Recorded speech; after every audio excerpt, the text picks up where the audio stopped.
Okay, awesome, and we're back with Awesome Apey Orb Part 12. Essentially, today we're going to be making the in-game UI, and we'll start by going over a little bit about how you get input from a Oculus device. If you recall, we were having trouble with this last part.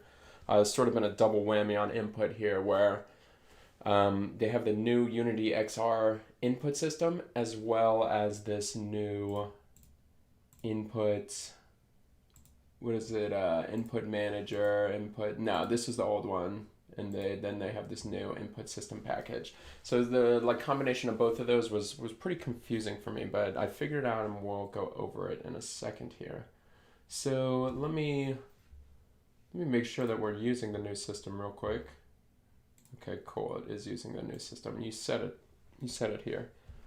So let's take a look here. Let me think if there's anything else I need to do before we get started. And for those of you who don't know, we're making a game called Awesome Apey Orb. It is essentially a Quest 2 game in which you grab two joysticks and you control yourself. You're inside of a ball, and it's a platformer. So here's the ball, and you'll be inside of that. And this is just the start menu where you select levels, so nothing crazy, but you could roll around on this platform here if you so choose. That's okay, Tony, no worries. You're here now. I mean, I'm starting at 2 now, so you're not late or anything. Did you see this in the Discord? That I was starting? Okay, let's see.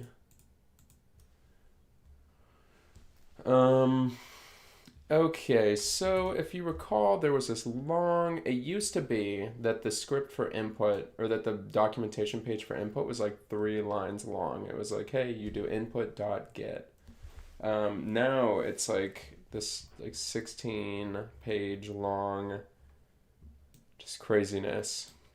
But essentially it all comes down to this, not primary reactor, but primary button watcher. It all comes down to this script here. And so let's hop over to that. I've kind of updated that script to make it better, essentially. I don't know why they put out sort of a crappy version of that script. But essentially all that happens is in here, I make an enum that allows you to select what button you'd like to watch. And then that kind of just helps with the enum. On awake, it's basically creates the broadcasters, which I'll go over in a second.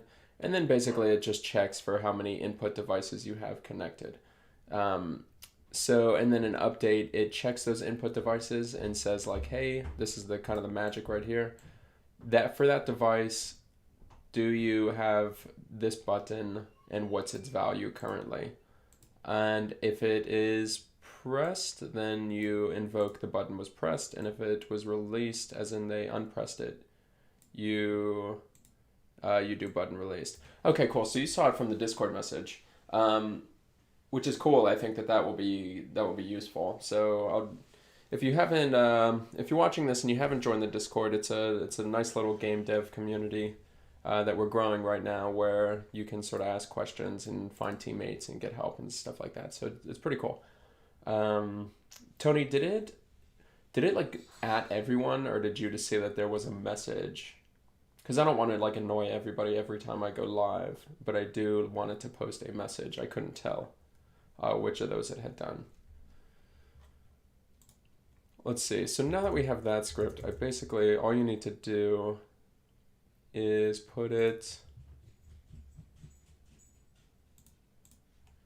on something. So we'll put it on, we already have it on this main menu button. And it's not really a great place to put it. I think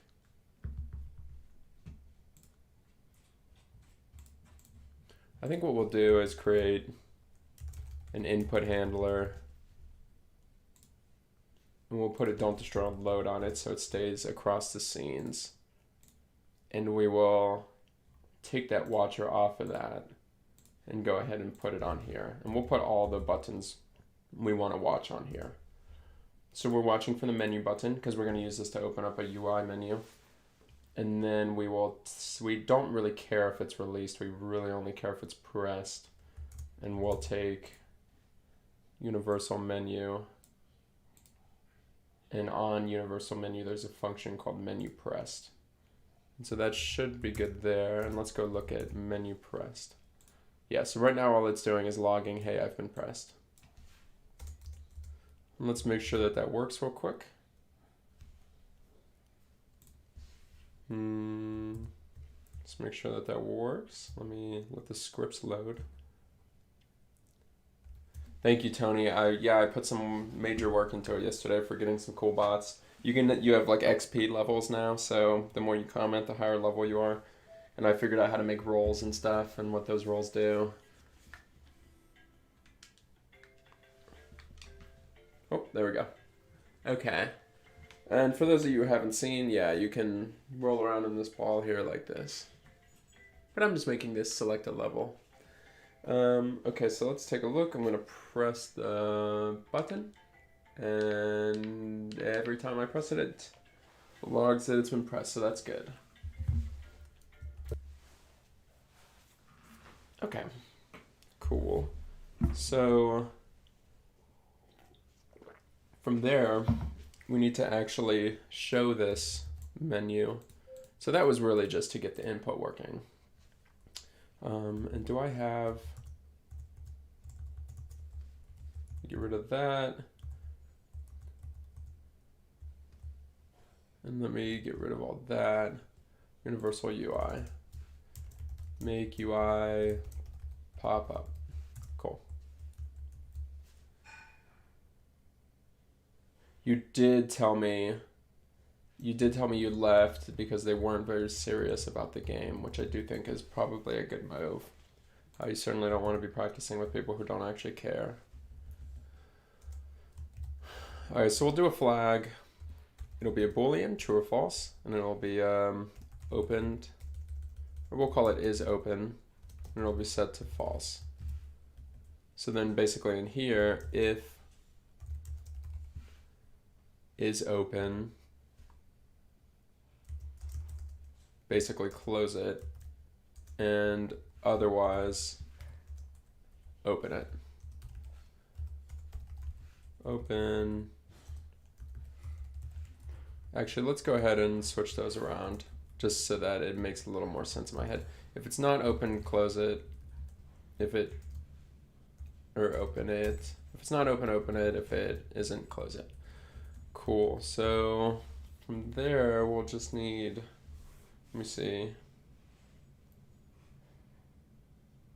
Who's not good? I got another one, then left them because they just weren't good at all. That's okay, Tony. Keep going for it. You'll get it. Seems like your main problem is that you can't find teammates. Are you doing the solos like I said you should? Or did you baby out of that? Okay. And we also, at the end of that, will need to set is open to...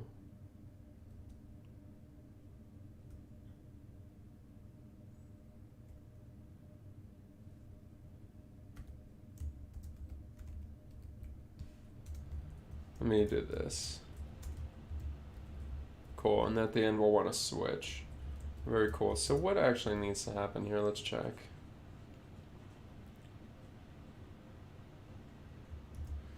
I'm actually real quick gonna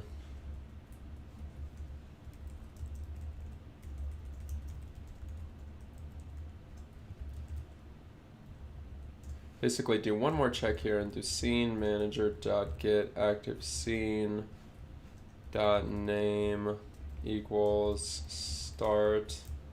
I'm gonna wrap all that. I'm gonna say if it's in start, just return. Because we don't want you to be able to open this menu. We don't want you to be able to open this in return. In the start menu, only later. But for right now, let's allow you to open it because we're just going to try to get it to open and close here. Okay, so we have this menu handle. Okay, so this shouldn't be too bad. Basically,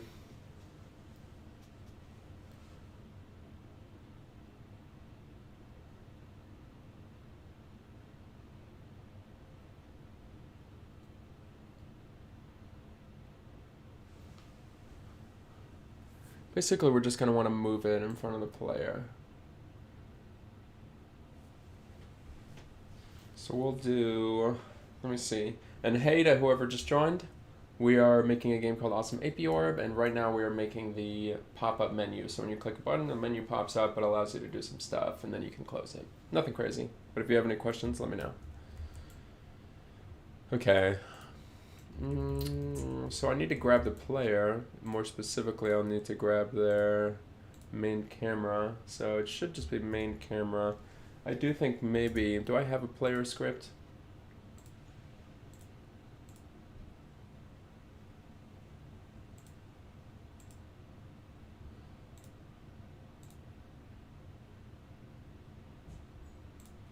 Let me go ahead and make one real quick. Player, I'll just call it player.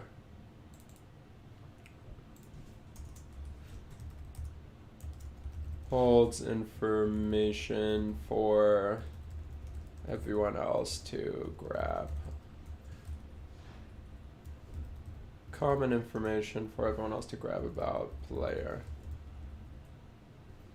So we'll do this. Let's see, public transform. What would it be? I'm trying to think how I public transform head, and then I think it's what get private set, I believe is how you do that, which will mean basically you can get it but you can't set it because I don't want any other class setting that. I just want this one to do it.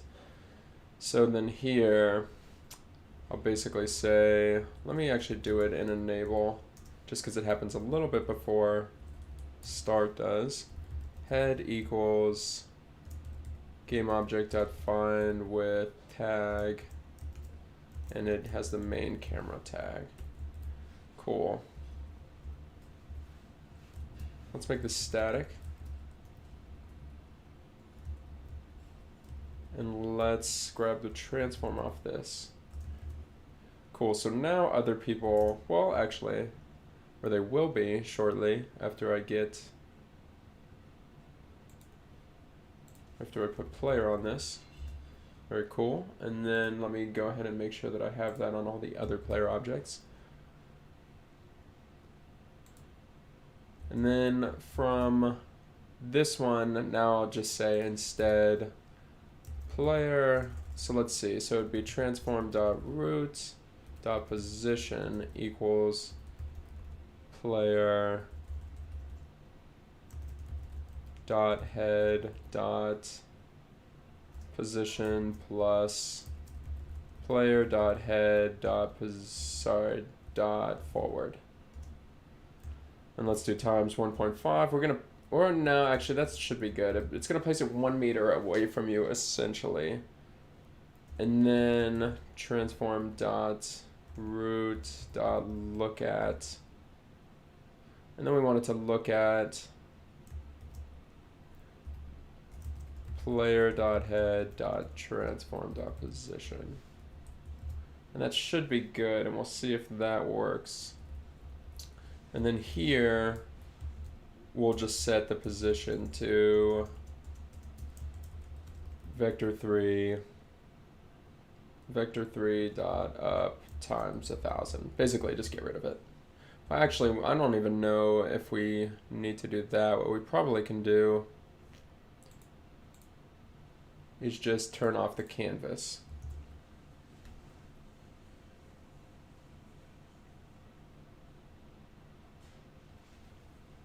So let's just do, here let's just do,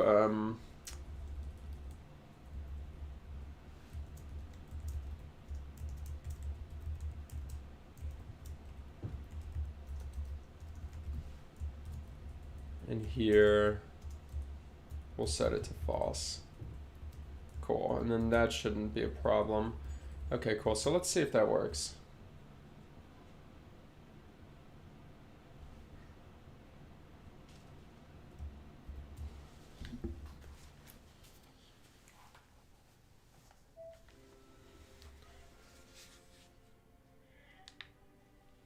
Okay, so it does work. It is huge though.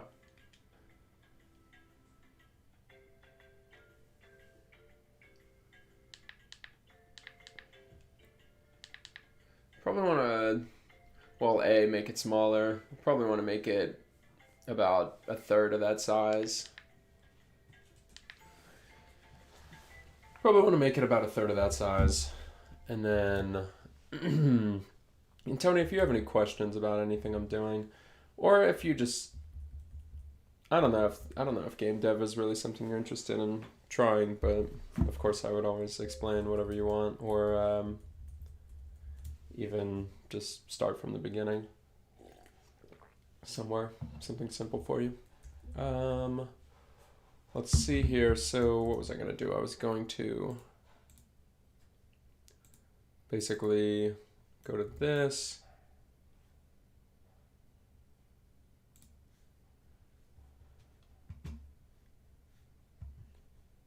And we were going to make this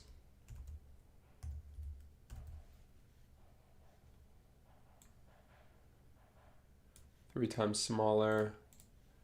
And we'll do the same for the font size.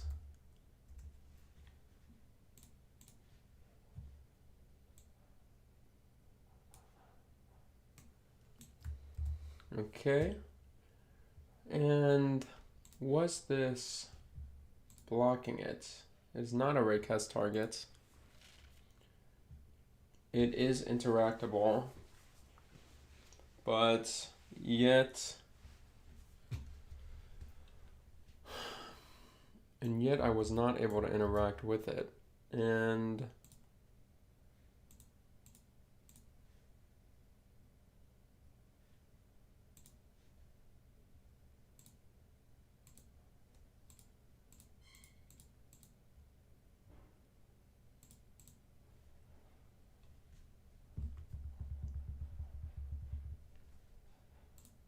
it's hard to say why that is exactly.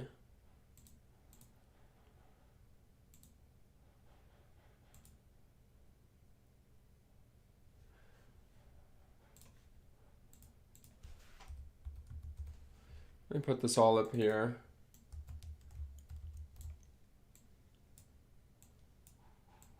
Let me put it in front of the player.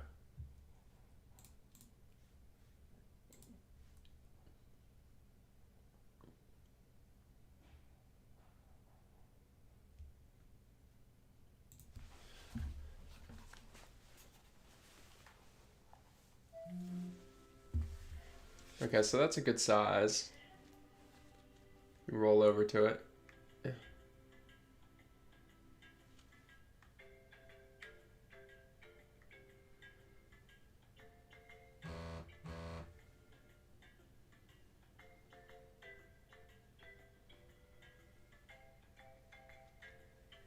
So I'm trying to see if it blocks the laser here. Ah, I'm gonna fall.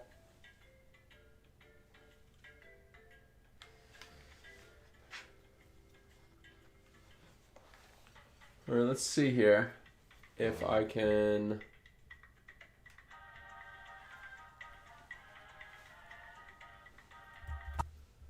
make that clickable. Let's take this and bring it out.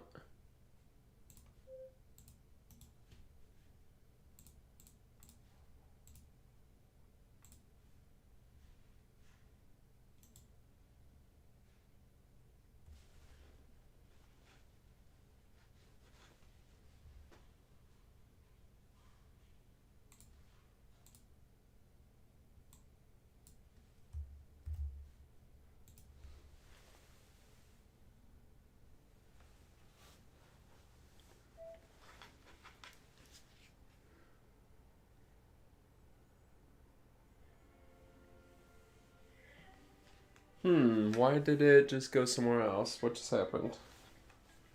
My bad. Where did this go? For some reason shot up.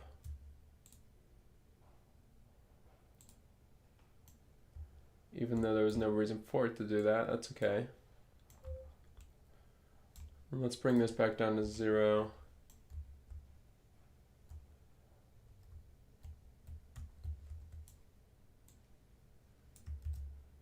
And now let's see if we can click it. Maybe it had something to do with the fact that it was under a non-canvas transform. Okay, it did not.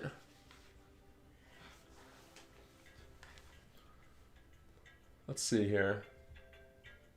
What is different about this other menu? Canvas, canvas scalar. Canvas. Track device ray caster.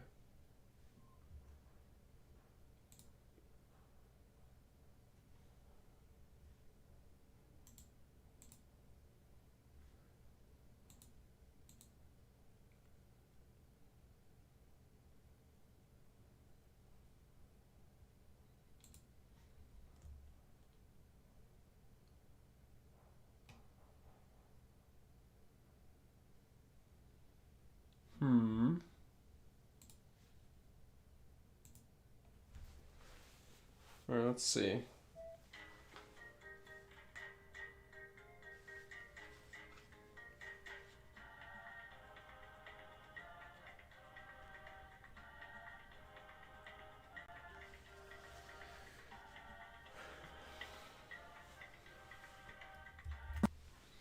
Okay, I have to say I'm a little confused here, but the plot is thickening on this bug. For some reason, this button refuses to be clickable. And I don't really see what the difference is between this one and all the other ones. There's got to be some difference.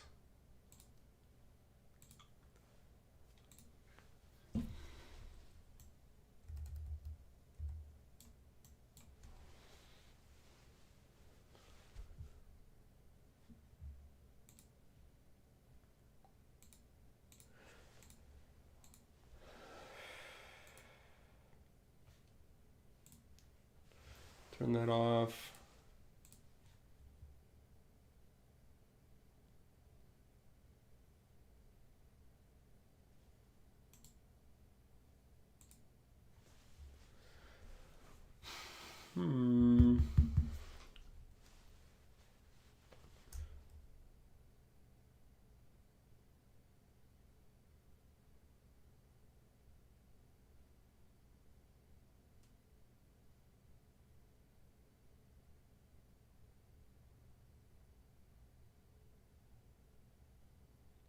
Huh, Tony, it looks like the latency is bad again. Looks like it's like 20 seconds behind again, which is weird because I set it to not do that. Dang it. Okay, whatever. Nothing I can do about that right now.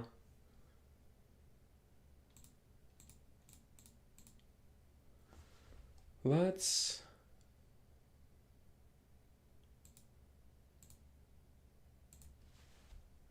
Canvas, canvas scalar.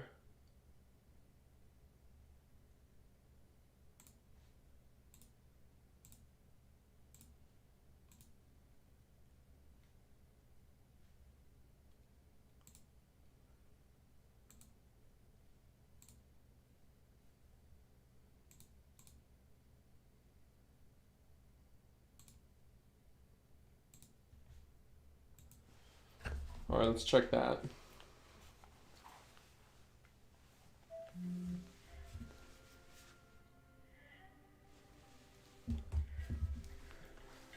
Okay, very cool. So it was just that this event camera was not set. Now, I did know this to be a thing, but previously in Unity, they would set this for you by using the main camera tag if you did not set it yourself. So that must be different now. It seems, I think Unity is having a little bit of trouble scaling as they've gotten so many employees. They're running into more and more bugs, I think. So that's fine. That's okay. We still love them. Oh, not what I meant to do. Put this under main handle.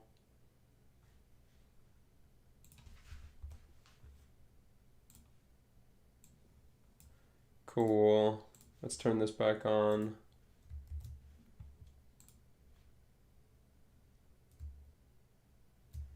And then let's again put this to -1,000. And let's try this.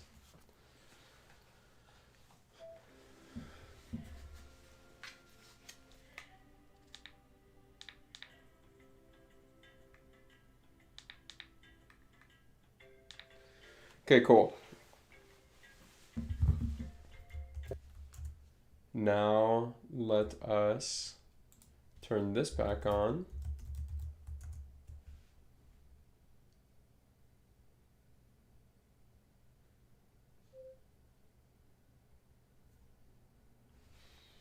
You know what? I think we're going to run into problems here when we load back in.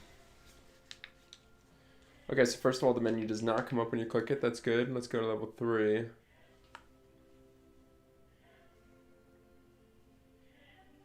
It's 2 joysticks for some reason. That's new. Oh, my bad. Okay.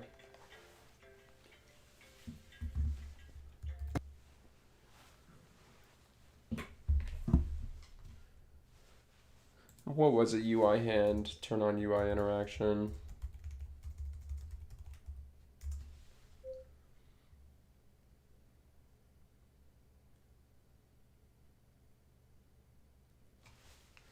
Okay, universal menu. Let's go ahead and create an action here.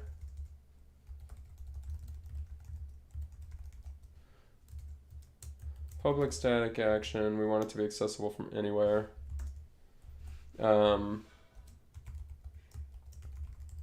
Menu opened. Then we'll create another one called menu closed.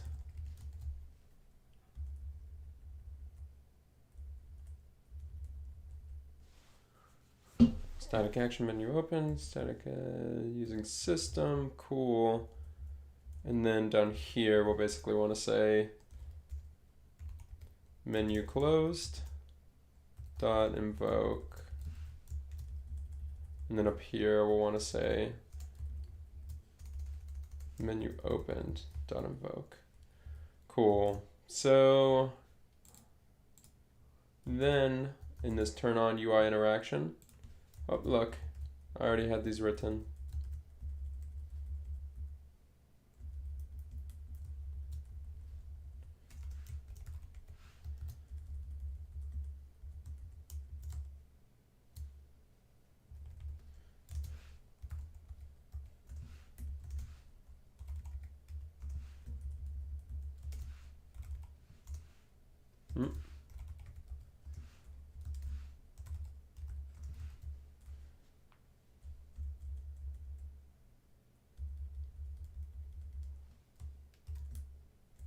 If they open the menu, set that to true.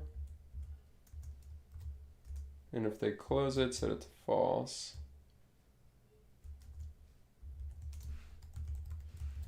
Cool. Okay, and then we're still...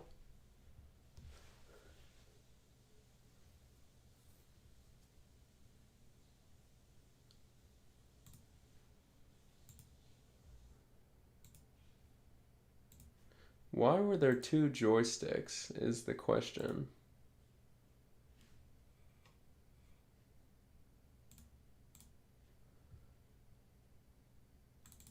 Let's go look at that scene, 1-3.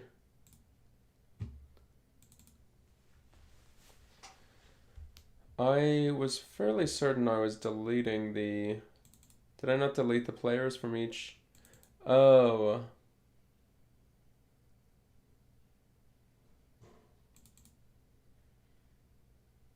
No, that's right.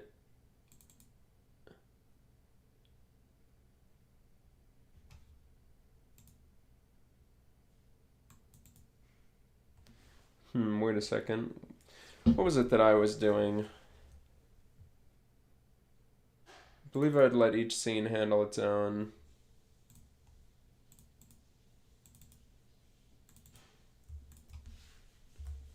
So I don't think I need those.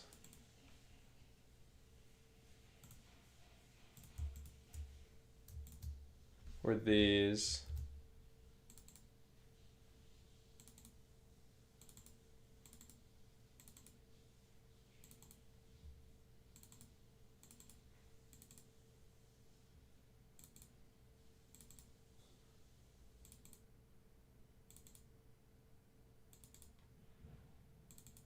I'm just going through and making sure I didn't make that mistake on any other ones.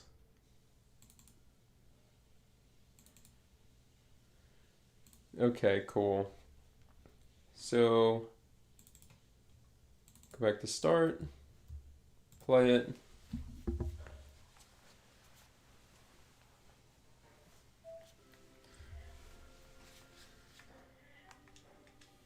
Once again, the menu does not open in start. We go to this one. There's only one joystick, but this time it doesn't work.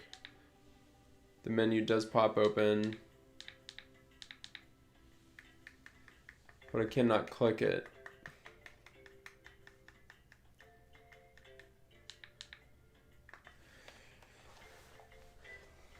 And that must be because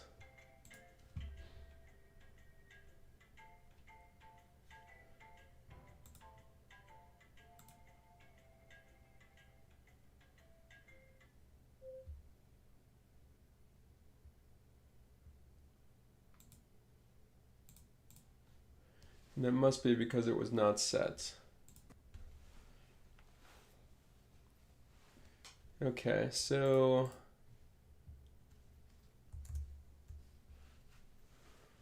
let's do this.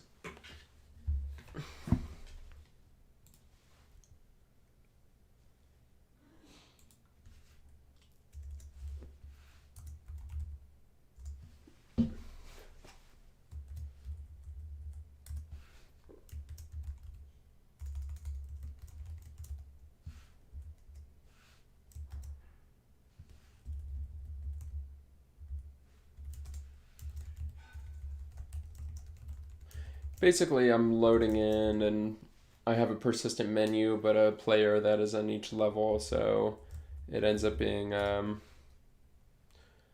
like it loses it tracking on who's trying to click the UI, so I just need to fix that real quick. Void start, canvas, dots, what is it, camera? Event camera.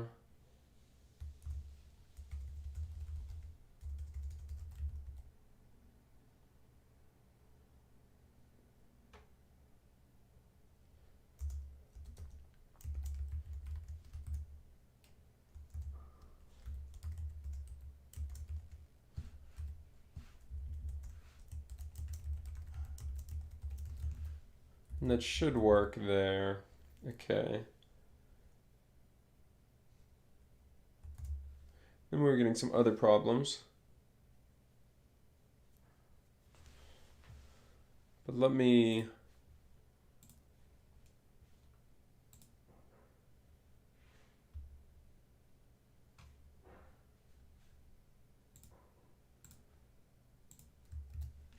set that to none.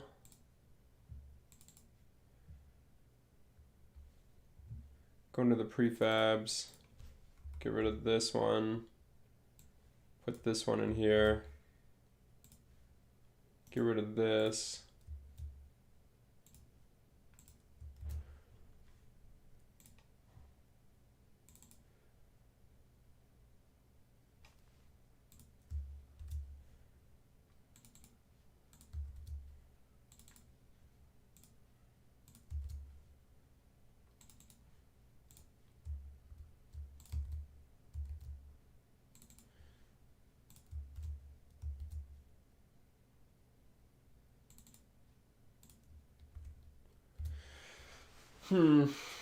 This isn't awesome. I guess that I should be using the same player object across all the different scenes. I'm trying to remember why I didn't do that. It must have been easier for me to do it this way. Oh, because I wanted to be able to test each level individually if I needed to. And I would have had to make a script that like loads the player in, which I guess isn't the worst. I could just put this in the resources folder. But then I need a script that always runs. I don't know. It's just a little more heavy. Like it's something you would do in a game that has a little bit more to it than this one.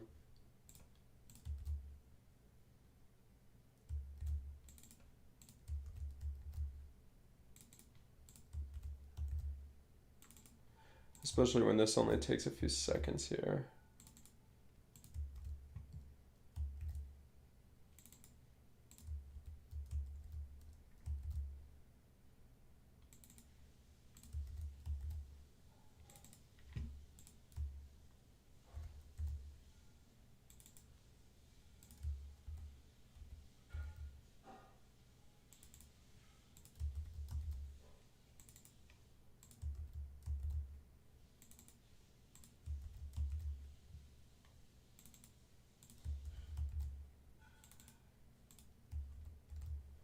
Okay, cool. So then that should work. We were having some other issues.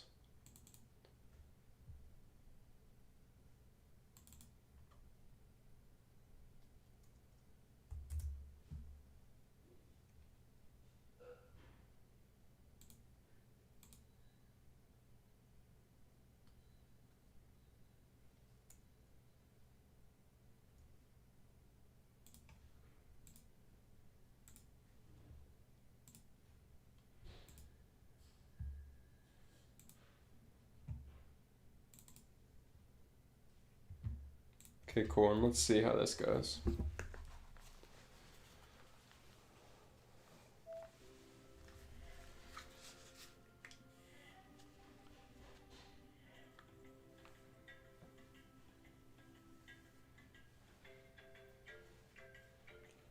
Okay, can't open the menu. I go to 1-3. I still can't move, that's fine. And the menu doesn't work.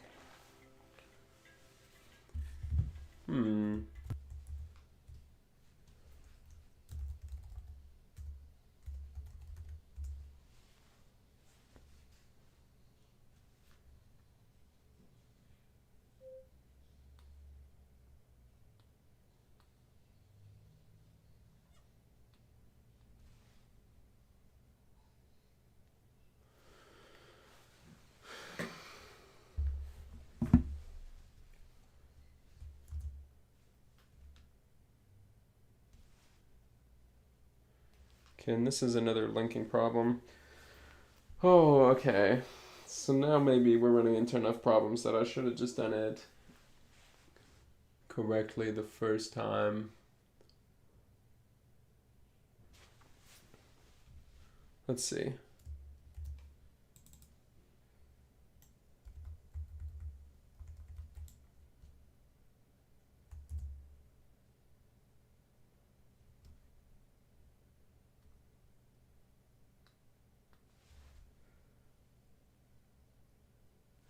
Okay, because it's going to be trying to call menu pressed on this specific menu here, but now there's a different menu in each scene. So once I load that new scene, this one is gone, and it doesn't really know how to call on it. So basically I need to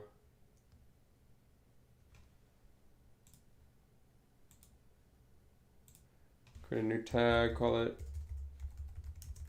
input handler, and basically in universal menu, I'll say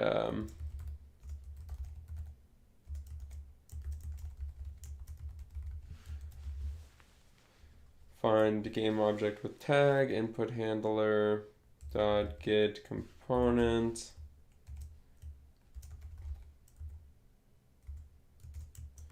xr button watcher dot button pressed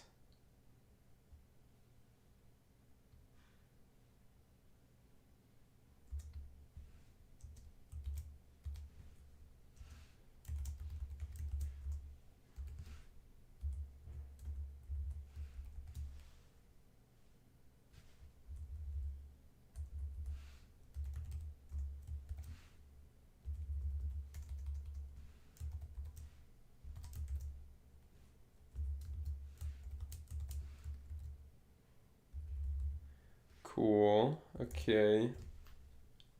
Basically, I'm just adding it via a program instead of via this here. So let's see if that works now.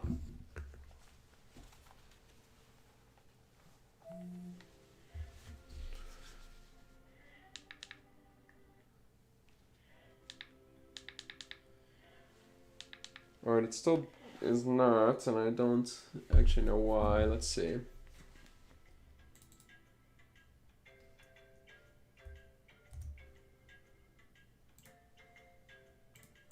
Oh, I never set the tag. My bad. Input handler. Now it should work.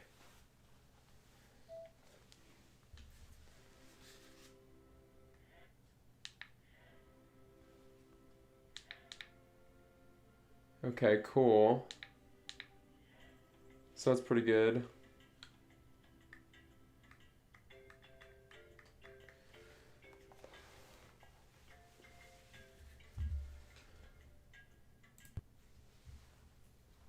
Method arguments are incompatible.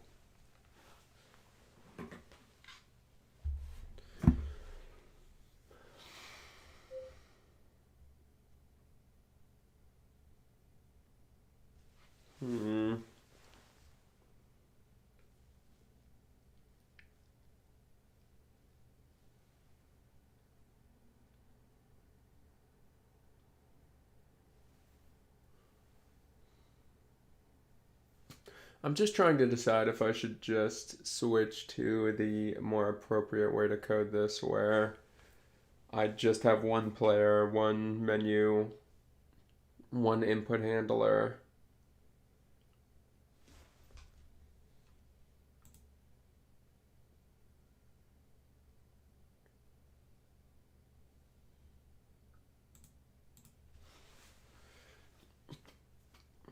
And I'm trying to think if there's any way for me to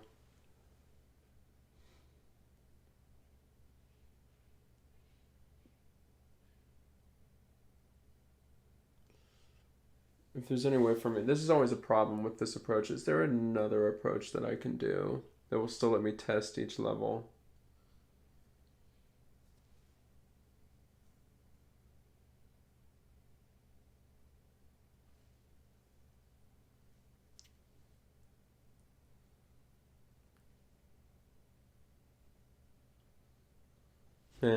Let's just go through these bugs. We're almost done anyway, so what does it even matter?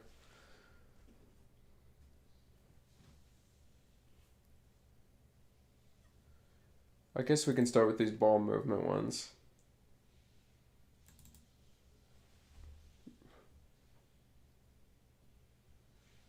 Okay, so it's basically saying right joystick is not assigned for ball movement on this other level. So let's go to it. Okay, so that's interesting because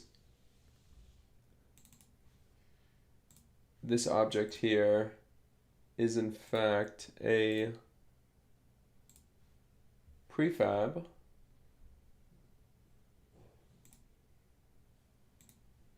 It is a prefab, so all the other ones should be the same as it, but they're not, so it looks like it's another Unity bug.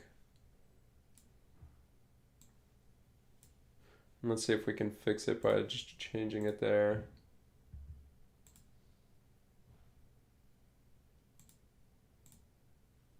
Okay. Unless...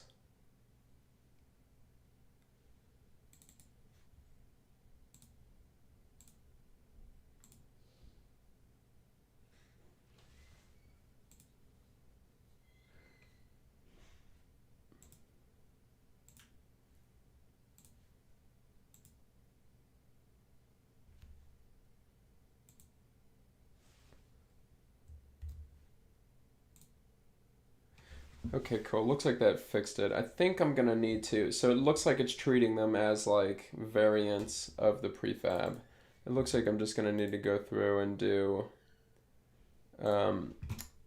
just another run through here where I revert all on each of these player objects.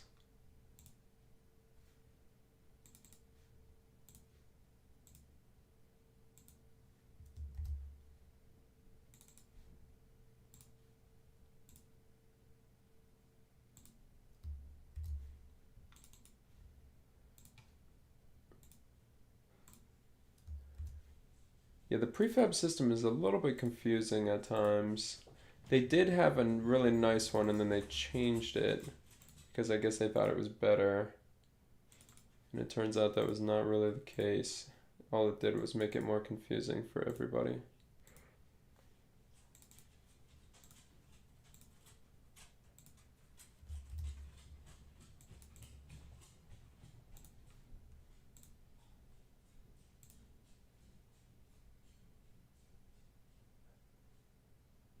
Yeah, look, it's saying that this prefab source is 0.05 and it's saying that the override I have right now is that it's 0.05, which is obviously the same. So it's not even like accurately tracking these prefabs. And this is probably another reason that you just stay away from this approach where you have an instance of the object in each scene, and instead you go for the approach where you have one object and you just keep it in between scenes. That way you don't have to run into all this drama. It's so unnecessary.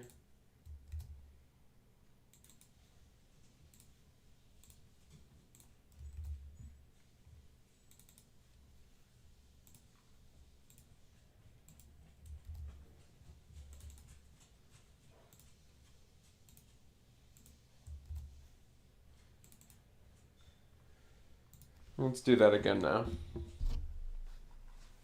No worries, Tony.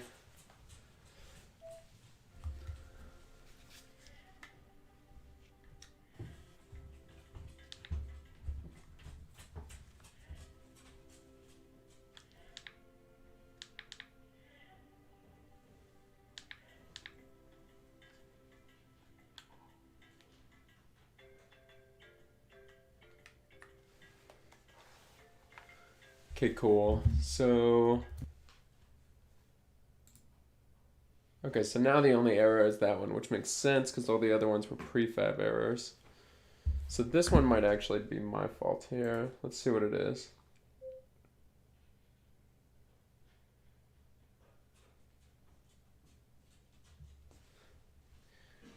What was it that I was trying to do?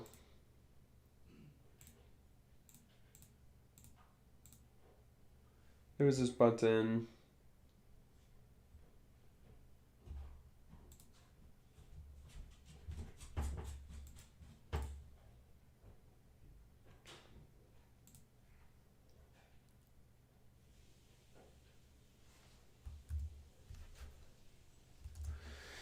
I think it again has to do with the fact that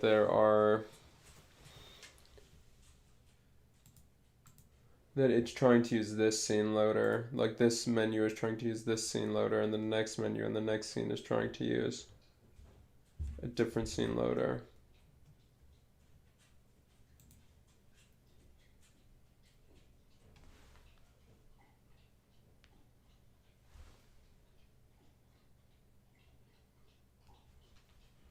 Okay, cool. So we'll make another tag. We'll do the same fix that we did already.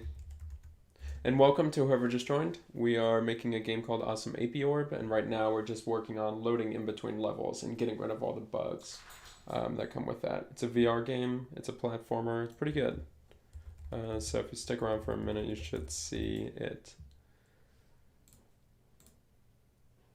Okay, and then we'll tag this as scene loader, and then in the menu, okay, and then in here, instead of doing that here, we'll do it in script. So where would that be? Universal menu. Let's go ahead and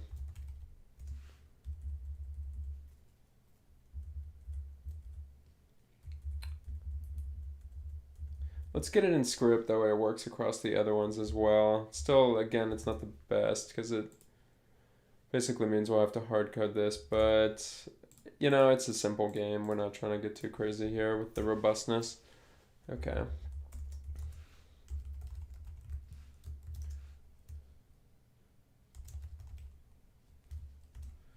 Button, back button. And we'll need to use, no, none of that.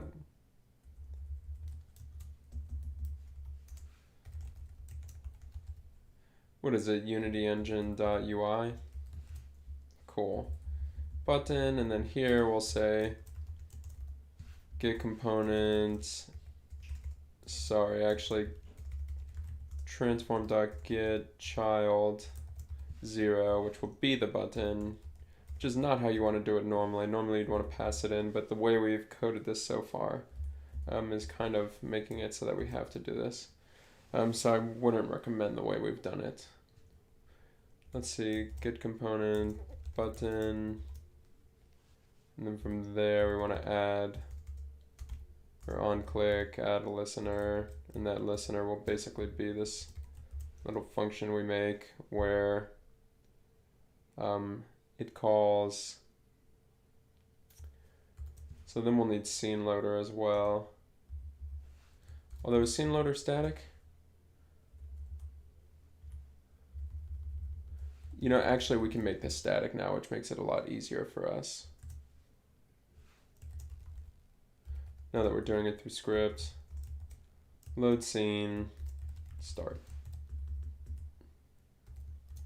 Cool, so that'll break if we move the button in relation to this script, but I think it'll be fine. And if you have any questions about this, let me know. Okay, cool. Back button, open, menu, button.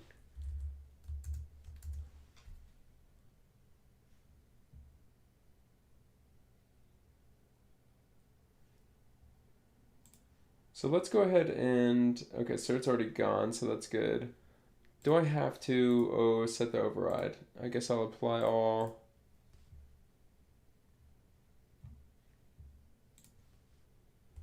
Okay, so basically it's saying in the start of universal menu, grab the button that's under you and add this scene loader load scene and with start. So that should work. Let's see though.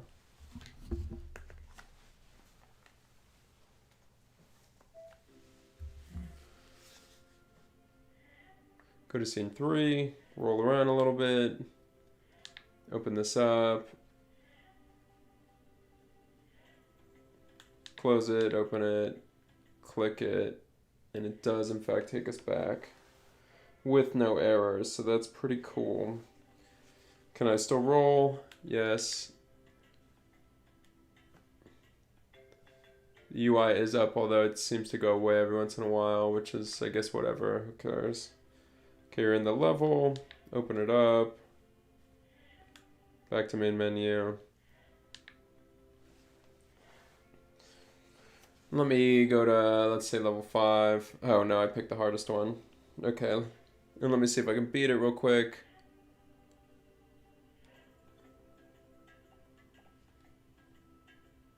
I'm just gonna fail for sure.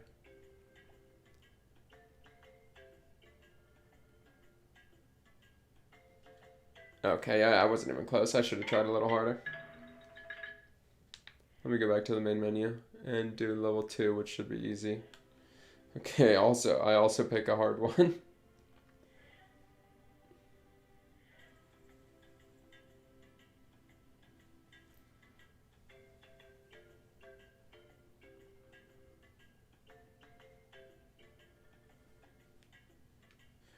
But it turns out I've gotten better at this game, so I guess that makes sense after playing so much of it.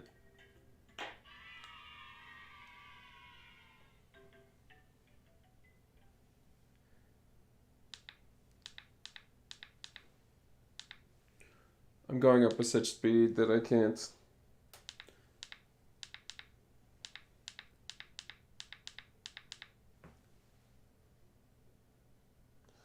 I shouldn't still be going up. I should be slowing down, I think.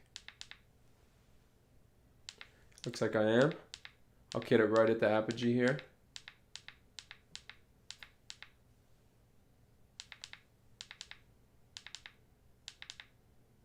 This is kind of funny, actually.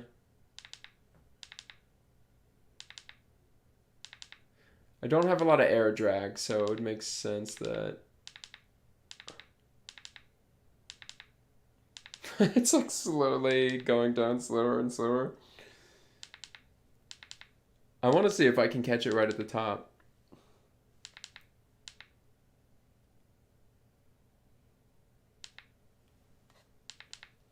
Yeah, whatever. Okay, cool.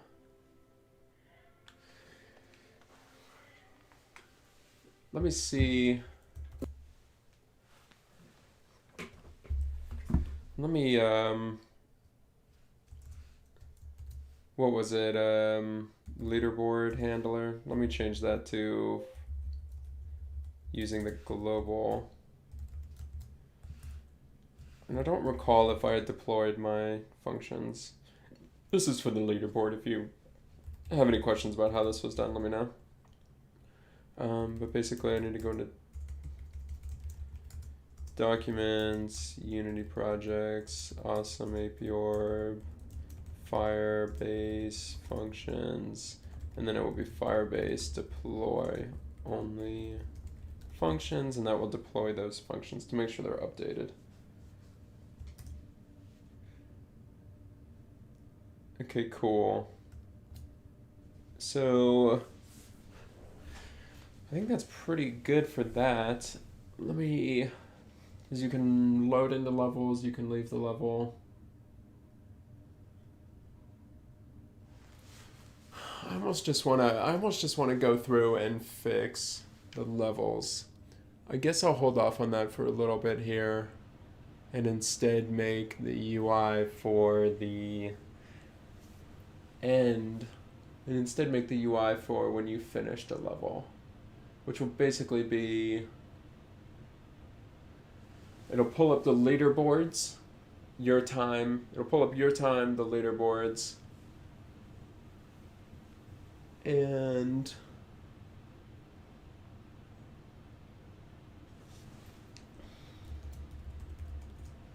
let me see here. Let me also save.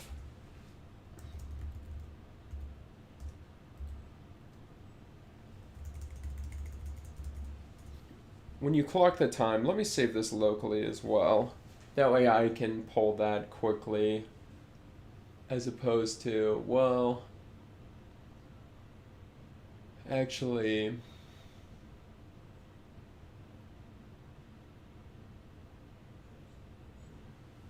do I want to save it locally? I guess I don't really care about that. Okay, never mind. So then we're going to need to basically, let's just go into world 1, save start. Okay, cool. And let's just create a UI for this. How should this look? I guess it's gonna be, oh, get around all these wires. One day everything will be wireless and my life will be way easier.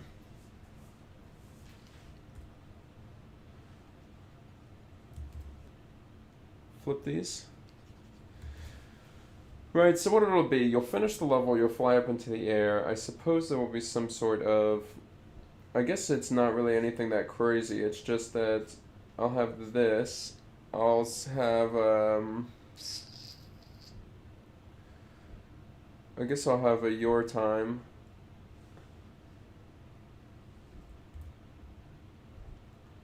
I guess it'll say your time, let's say it's 42.5. That's supposed to be a 5 seconds. And then I guess I'll have leaderboards. That will just be a number. And no, sorry. So what it'll be is a name. You know what's funny? That I'm using like a tiny portion of this for something that's, anyway, it'll be a name and their time. And it'll show the top 10. And then under it, it'll say retry.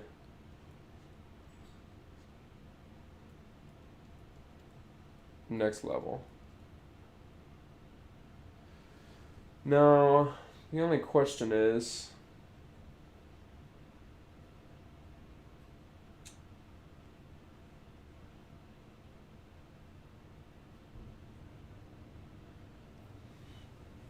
Should I display their best time here as well?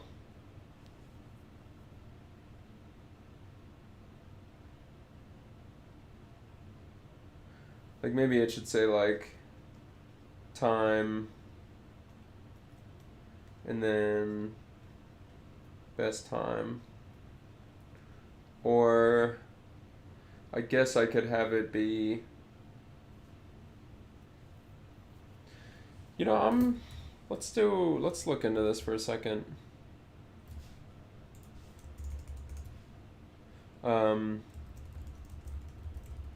Let's change this.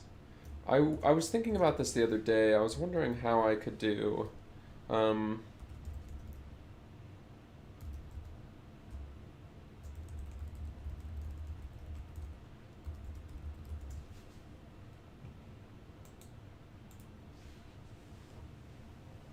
I have a project and I need to display a leaderboard of top 20. If the user is not on the leaderboard, they will appear in the 21st place with their current ranking. Is there an efficient way to do this? I believe it was a mistake to choose it instead of manga, but I'm in the middle of the project, so finding an arbitrary player's rank in a leaderboard in a manner that scales is a common hard problem with databases.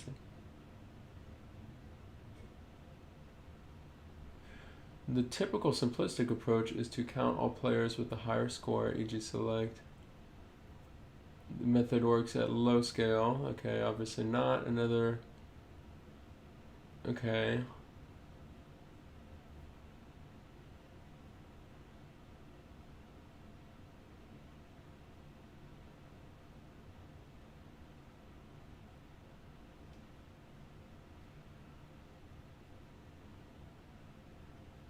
Okay, so basically that's why I couldn't come up with the solution quickly, is because it turns out it's a hard problem that other people deal with.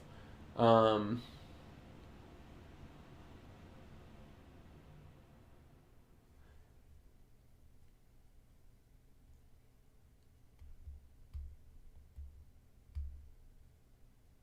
it's just a hard problem, so I'm just not even going to do it really. Because it's really not that important that you know your exact rank. I mean, of course people would like that, and maybe we could add it later. But basically what? So I was thinking you'll probably want to know what time you just got on the level.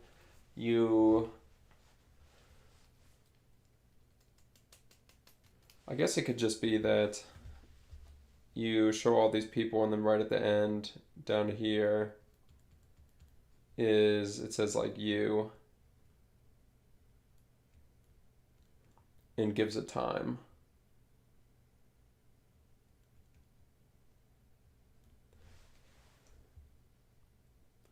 So this is actually kind of like it's not hard, but it requires a little bit of logic, because I'm wondering if I do need to save it locally, considering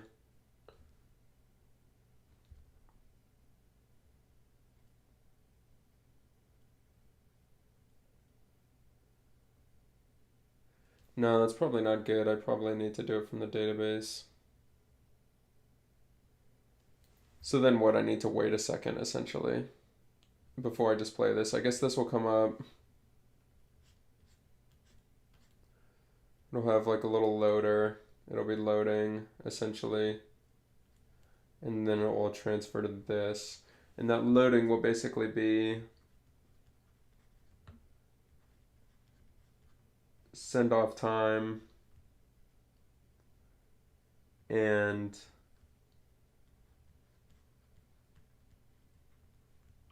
retrieve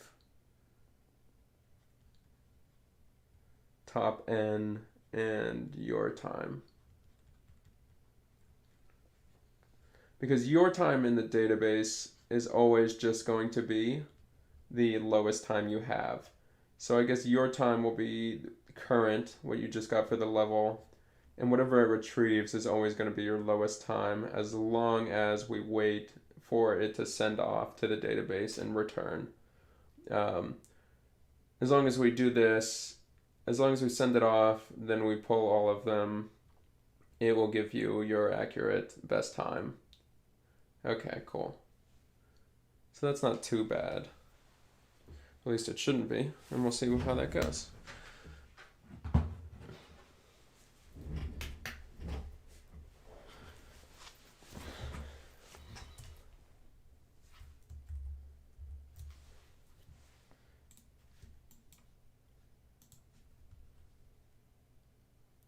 Okay, so it is going to be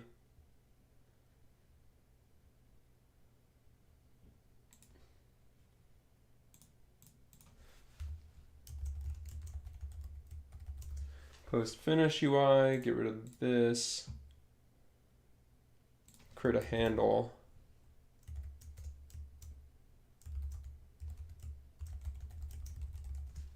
So that I can place it, put this under it. Cool.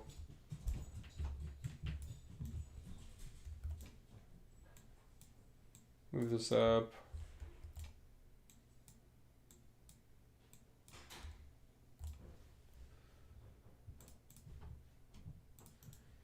Here we'll basically create, so what is it gonna be? I guess we'll start with a text. And it'll just be,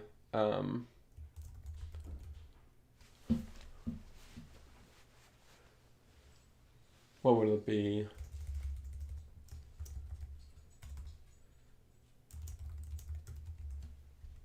Your time text. Oh, you know what? This is huge, I think. This needs to be 0.001. 0.001.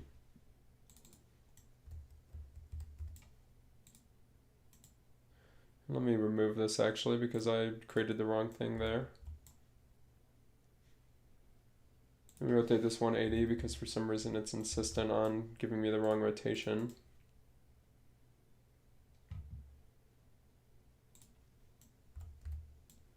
Okay, and it looks like I was actually 1 off, so it should be 0.01. 0.01, maybe?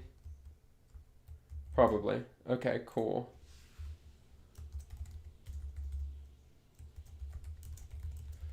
Your time text. Your time. Duplicate that. Time text. And basically then, because what am I doing here? Your time text should be facing the right, time text should be facing the left. Okay, and its pivot and the X should be 0. And we'll put it under this one. And let's go ahead and real quick turn that off.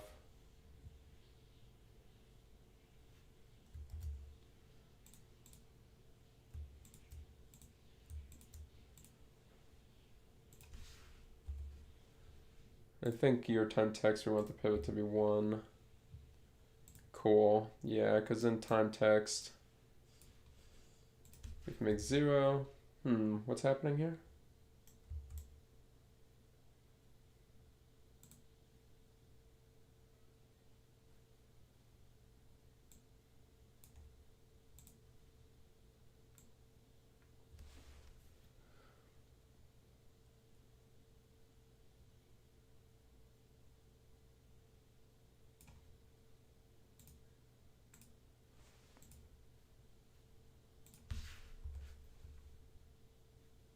And let's say it's 10.56. Okay. And the nice thing about that is no matter what time we give it, it'll look nice. So this can just be 1 second or it can be a million. And it'll still look pretty good. Okay, your time, 10.56. Cool. And then, yeah, that should be good as far as that part. The top part, I guess, is what I'm saying. Then I guess we'll want to create an image. Give it our button, which is kind of our, we use it for backgrounds, which is what we're going to name this.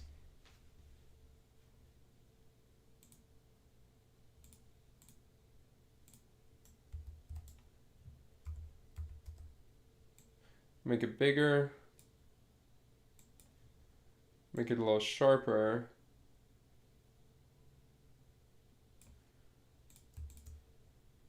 Take these two and we'll make them gray.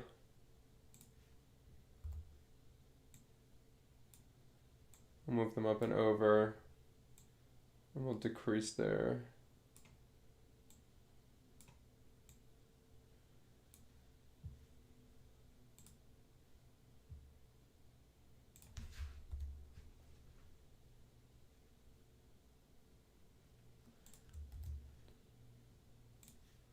let's see, what's the most you're really gonna get? Okay, cool. So that will fit nicely. Okay, very cool. And then let's grab the button from this one and put it over here.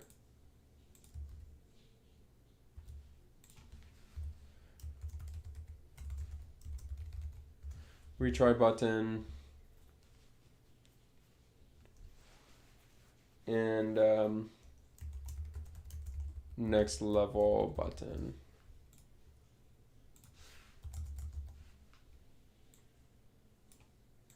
Cool, and we'll put these under. We'll just go ahead and delete this one until I fix this one up.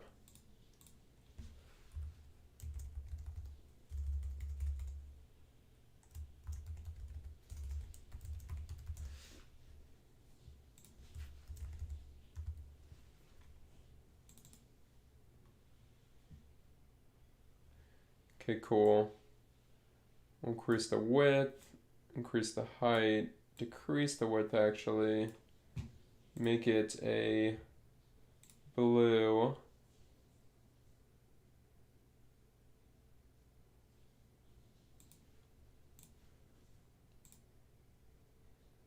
Make this a white. Increase its font size to something like that.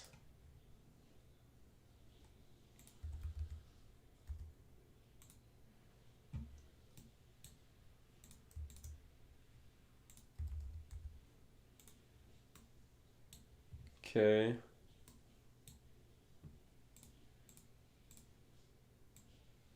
It's not going to be the nicest UI, but it'll get the job done.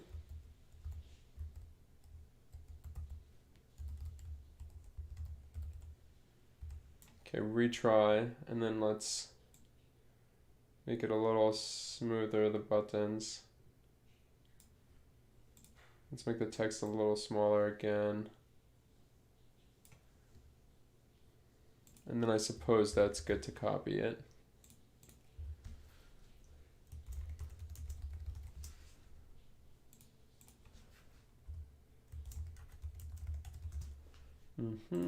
Call this next. Move it over. Okay. Then we will.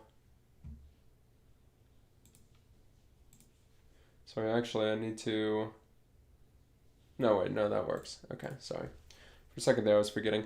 For a second, I was thinking that I needed to make the highlighted color and pressed color a darker blue, but what this does is it multiplies the normal color by these colors. So the normal color is white, which means it'll be multiplied by this, which will give it this exact color. This is a little bit darker, so it'll give a little bit darker blue. And this is even darker, it'll give it a real dark blue. This is sort of how that will work. Okay, very cool. So then I think that I need to first of all, do they not have any? Oh, it doesn't have on click because I did it in script. Doing stuff in script normally ends up being nicer than plugging it in the editor, I find at least. Okay, and then next I actually want this one to be this gray because I want them to retry, I don't want them to do. I want them to feel like they have to get the best time.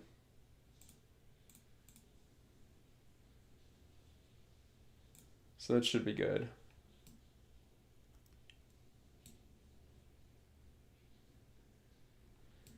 Okay, so there we go. That's not terrible. And maybe from there, before we do all the leaderboard stuff, maybe we'll just go ahead and set that up. maybe we'll just go ahead and set that functionality up so that we know that that's working. Let's go ahead and let's see just how big this menu is and if we need to scale it down.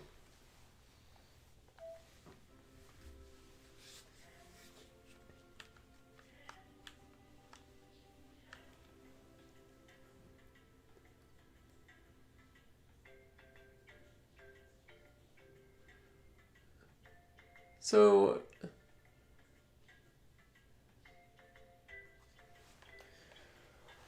probably make it half the size. And hey, to whoever just joined, we are making Awesome Apey Orb. It is a platformer for VR where you essentially control a ball and you try to roll it through some levels. So right now we're just working on the post-level UI, which will basically tell you what your time is and give you the option of retrying or clicking next. In here, there will be a leaderboard that is global that allows everybody to compete on the best time for the levels. So we've just made this basic form of it, and now we're going to... I need to scale this down a little bit. Let's make it about half the size that it is. It's just a little too big. That'll probably be better. And then, cool, so now we just need... What do we want it to do, basically? Oh, and if you have any questions about this, just let me know. It's a learning channel as much as it is a watching channel, so I'll go over anything really.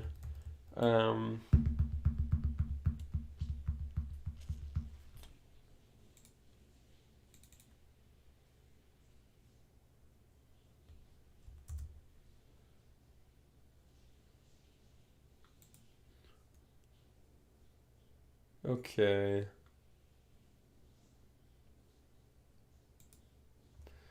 Yeah, so what's the idea here? Essentially, the idea is going to be to show it when they've finished the level. So basically, I'm going to need to make a script here for UI, and let's call it post level UI.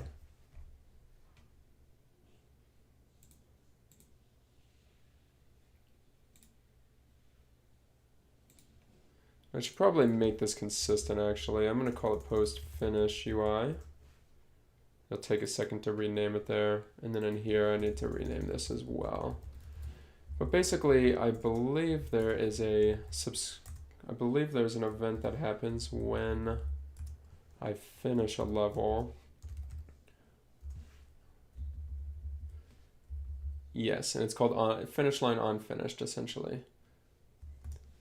So in here we'll want to subscribe to it. Finish line dot on finished plus equals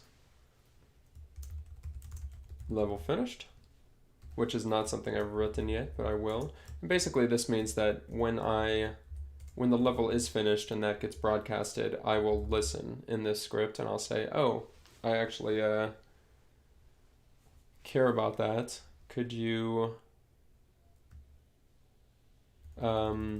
let me know? And it will, and then I'll call this function.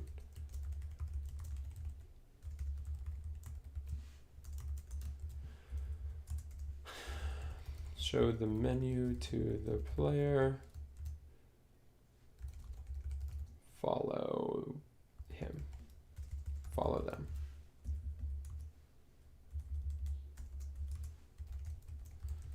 So because they're going to be moving upwards, we'll probably want to do something like this. It'll probably have a Boolean and I'll say should show. No, it'll be false initially. And then we will make should show equal to be true. And then in here, you'll want to say transform dot root equals dot position equals player dot head dot position plus player dot head dot forward. So that should be good. And then we'll also want it to look at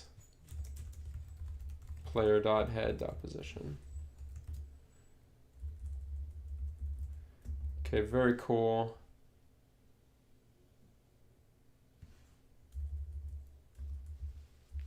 And then we'll make an action of our own.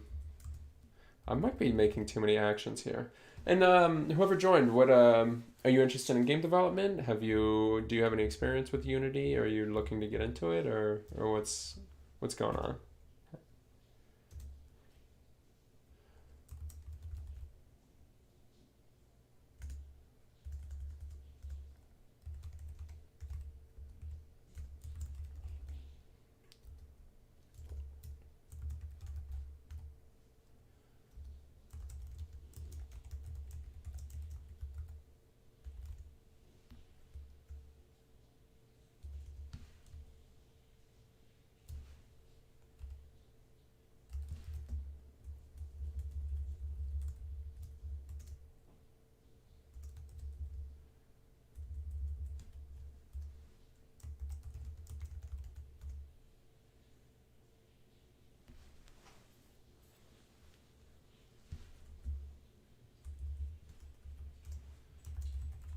Sorry, I'm just thinking about some stuff here.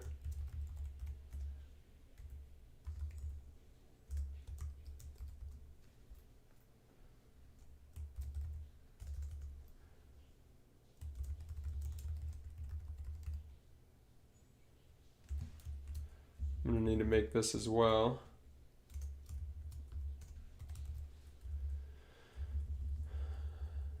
Basically, when they restart the level, it's going to need to do some stuff as well. It will make should show equal to false, and it will do transform dot root dot position equals new vector 3 dot up times 1,000. We'll just basically put it up into the atmosphere so you can't see it. Well, actually, my bad. I made this same mistake earlier, and I should do something different instead. Hey, let's go ahead and put this on here before. Okay, it has a bug, so I can't yet. Let's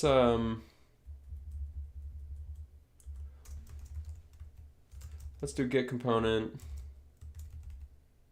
canvas dot enabled equals false.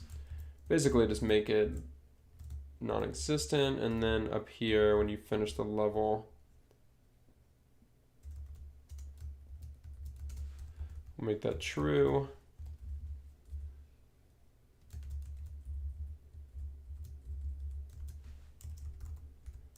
And we'll tell people that it has been shown. And we'll make another one that says it has been hidden.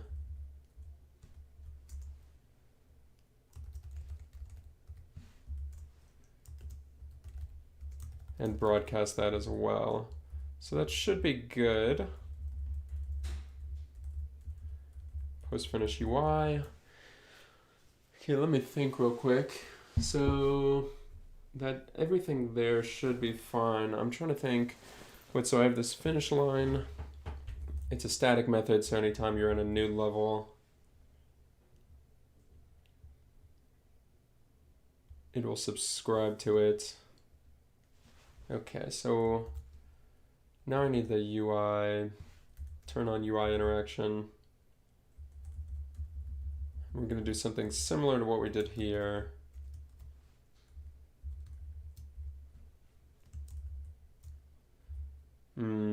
I guess I should just write it normally. Okay.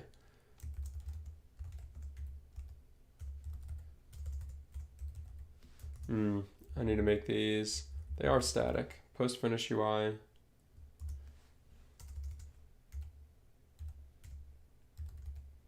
Weird. Okay, never mind. Post finish UI plus equals.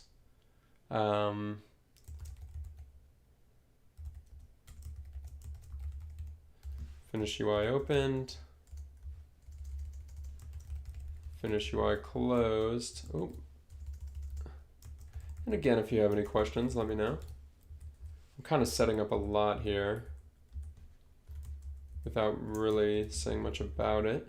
But basically, I'm just making sure everybody knows what's happening, because there's a whole bunch of, like, the laser needs to show, the UI needs to pop up, and then when the level restarts, the UI and the laser need to go away, stuff like that.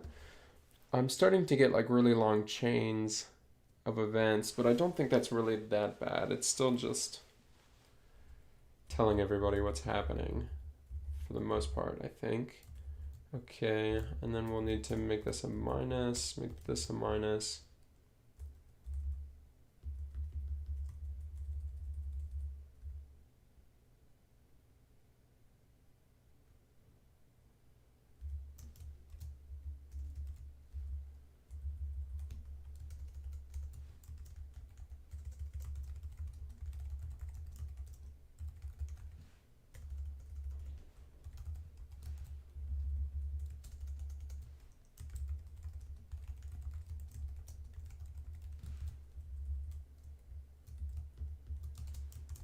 What's it called? Finished UI opened.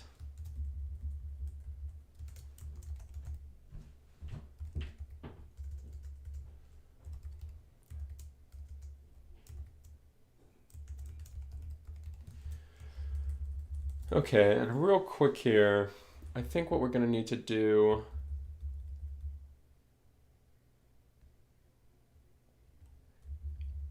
is create a Boolean for each of these.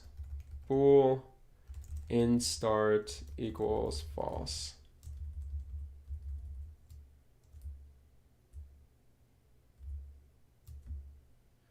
I named this incorrectly. Bool in start equals false. Okay, and then in here, I basically need to say in start equals true. Because there are going to be some, I can't just turn it on and off as if the other things don't matter. At this point, there's like 3 different conditions that will make the UI laser turn on or off. And I can't just say, like if the menu, let's say this, if the finished UI opens and you open the menu, but then you close the menu, it's going to say that you should close to turn the laser off. But the finished UI will still be open, so the UI laser should stay on. It's just that that won't happen if I act like this finished UI doesn't matter when I'm dealing with the menu, if that makes sense. So what I'm going to do is I'm going to do I'm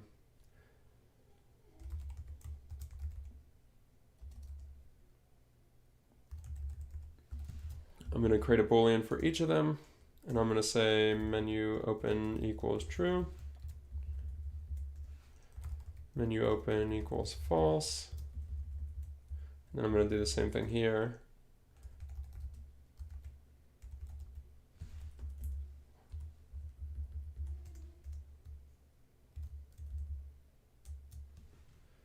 Finsish.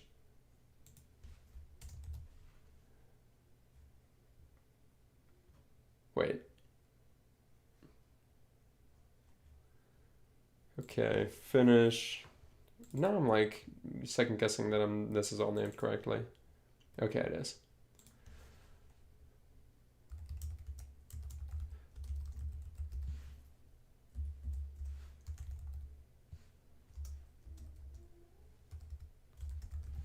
True.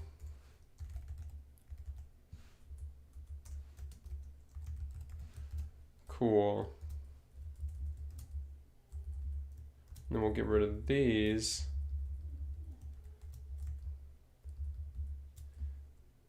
And we'll replace all of that with a, let's put it at the top actually.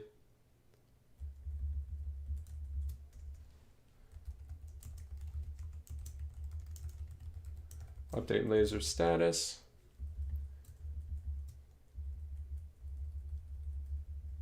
Okay, and then we'll need to call that in all of these.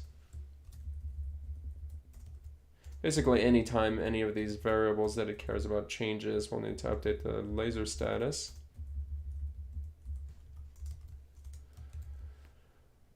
And then in here is where we'll do the logic. So now basically we're going to say like, okay,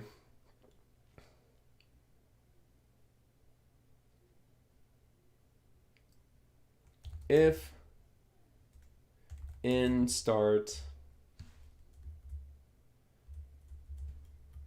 dang, what was it? Oh no, I'm forgetting. Here, let me go back real quick and find one of those.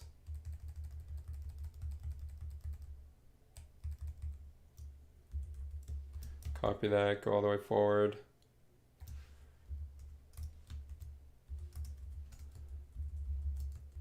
Okay, if you're in start, you always wanted the laser to be on. You always want the laser to be on when you're in start, so that's good.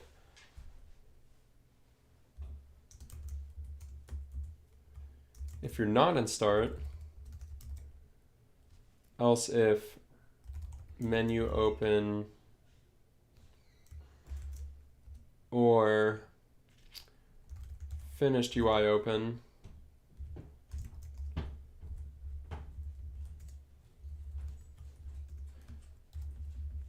if either of those are open,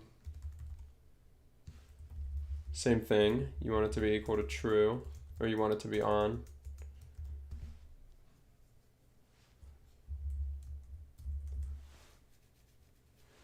Let me just put these in a function real quick, because this is a little ridiculous looking and a little bit harder to read.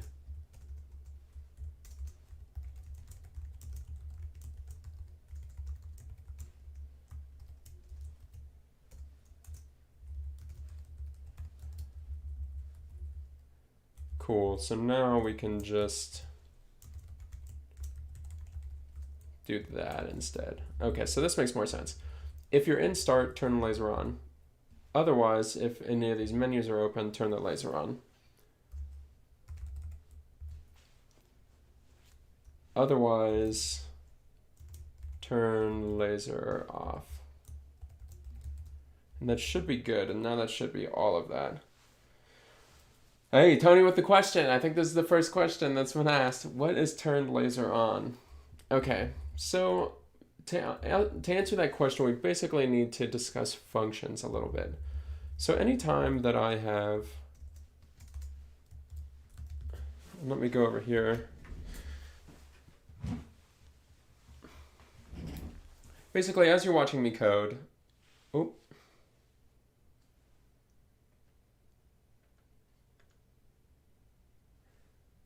dang, my bad. No. Give me 1 second here while I fix this. Cool.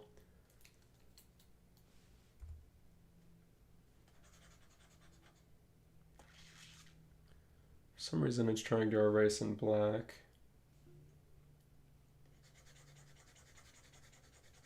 Okay, but I need this bigger.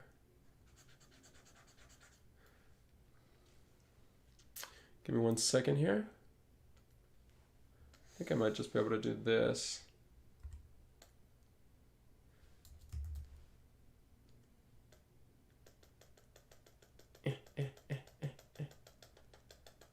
Cool, good enough.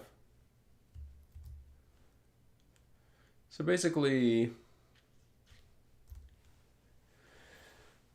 when you're programming, there's kind of two main things, but one of those main things is what's called functions. And a function is basically anything where you write, and you can name it anything you want. So I'll say, for this, I'll just call it do something. And what I'm describing right now is the syntax. It's how you create one. Do something, then you have this, then you have these curly braces. And inside that, it does something. So the two things you have control over are what you name it, which can be literally anything. You can call it dog, you can call it cat, you can call it spaceship, but you normally want to call it something that makes sense as to what you're doing. So I called mine turn laser on. So I called mine turn laser on, right? I could have called it anything, but I called it turn laser on. So if you take a look at it, now you see that turn laser on, these two parentheses that I was talking about in the brackets. So then what happens inside of it is what's going to happen when I actually call that later. So when I declare it, when I write this out, I'm not actually calling it. I'm not actually saying like, hey, do all this stuff. Like, do it now. Do it right now. I'm not saying that. What I'm saying is that like sometime later in the future, I'll want you to do that stuff. So I just want you to know what you're going to do beforehand. So that's this here. So it says, okay, yeah, I get it. When you call turn laser on, you want me to do this right here. This, whatever's inside these brackets. So then up here, in another function, I should say, that's called update laser status, it basically says, like, if you're in the start, to call this. And when I write it here like this, now it's actually going to call it. It's actually going to execute this code. So what this is right here is basically it's getting an object from the scene and turning it on. Turn laser off is getting an object from the scene and turning it off. So that's basically what turn laser on is.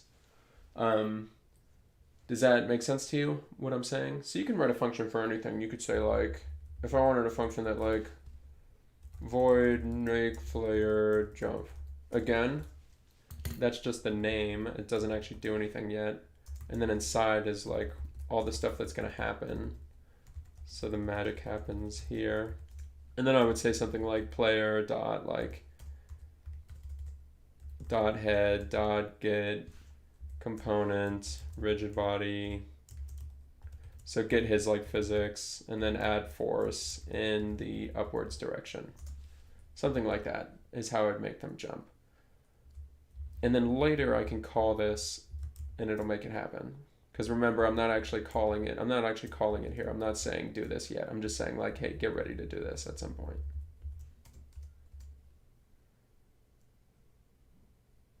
I'm not coding the player to do it, really. I'm just coding the, I guess, the code to do it. I'm just setting up the logic for how to do it. The player is not really doing anything. The player is like an entity in the game, like anything else. The laser is an entity in the game, and I'm just telling the laser to pay attention to when the menu, to when these UIs open. You see here it cares, like, oh, the universal menu opened and the post-finish UI opened.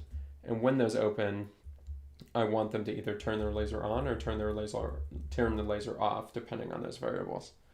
So if we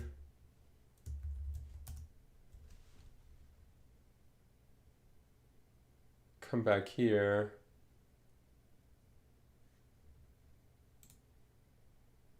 we go into the scene. Let's do start.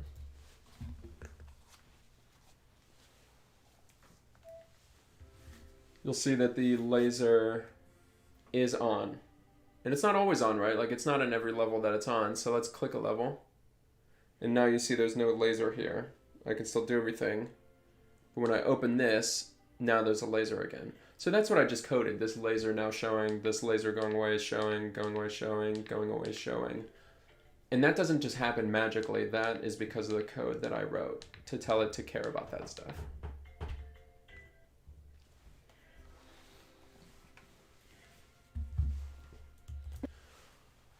And then, so that's kind of, that's functions in a nutshell. And functions are just one of the things you use when you're programming a program, I guess. Let me drink some water, and let me know if you want me to go further into that.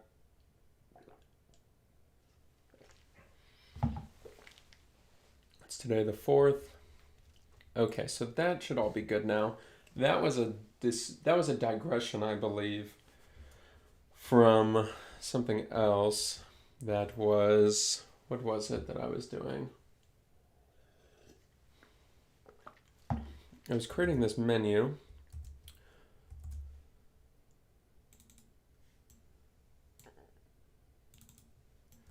I was creating this menu here, and I believe that I was just trying to put it in front of you, post finish UI.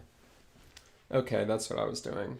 So the post finish UI basically cares if the level was finished and if the level was restarted. And if it was finished, you will tell people that you're showing and show. Set this variable to show. And if you restart, set the variable to false. And that in itself doesn't do anything, but an update will basically say if should show. And remember, should show is set to true. when the level is finished, do this. And then as soon as it's restarted, it should show us set back to false. So it won't be like following the player anymore. And again, these are just comments. These don't actually do anything in code. They're just like human readable English that you can read it and understand, because obviously this all here is not exactly human readable.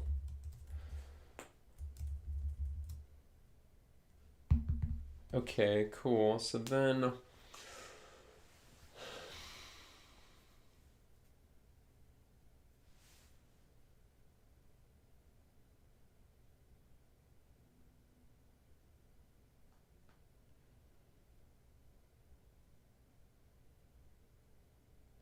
I guess let's just see if that works in general before we hook up these buttons.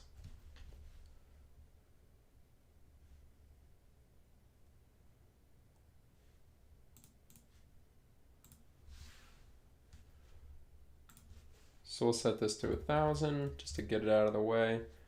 Actually, you know what? I don't know why I'm even doing that. What I should be doing is turning this canvas off, because that's going to hide it just the same. All right, let's see.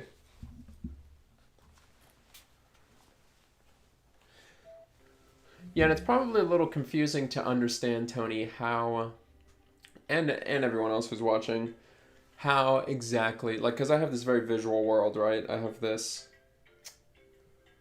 all these objects, I'm looking around, I'm rolling around, I have a UI, I'm clicking in and stuff. But you're probably wondering, like, but how do you actually interact with that visual world? It's so visual, it feels so real. How do I interact with that using code?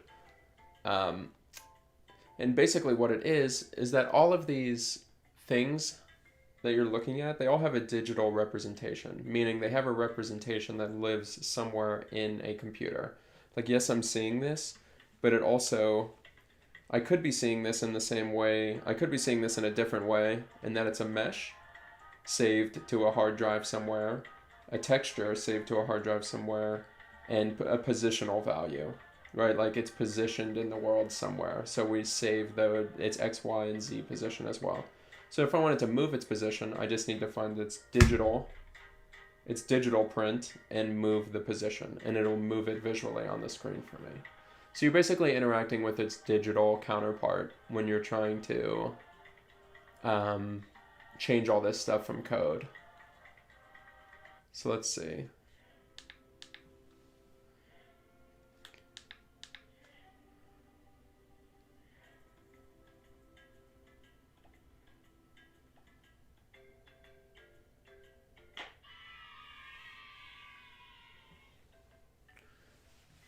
Okay, so I'm not seeing the UI, so that's not good.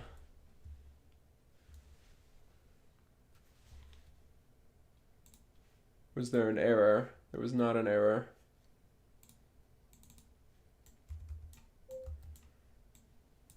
Oh, you know what? I don't even know if I ever put the... I don't know if I ever even put the post-finish handle on it. Or the script on it. I didn't. Okay, so I never put that script, so all that code that I wrote. Well, that's the first step to integrating to the visual world, is actually putting the script that you wrote on an object in that world. So I added that. Let's just see if I can start from here.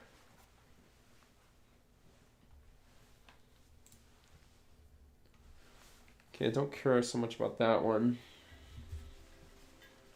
All right, we'll finish the level and we'll see again if it does it.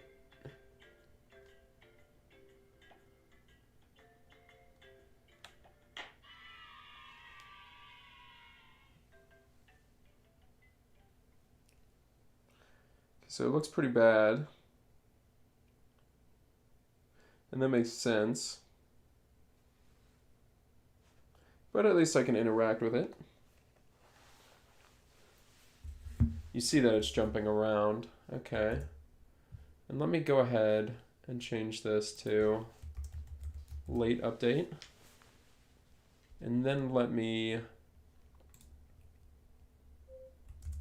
go in here.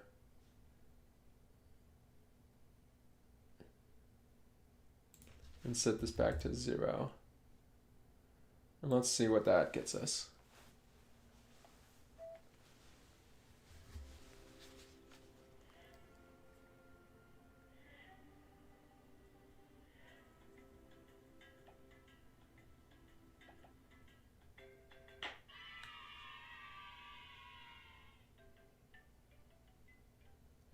Now the laser's looking bad. That's funny. Okay.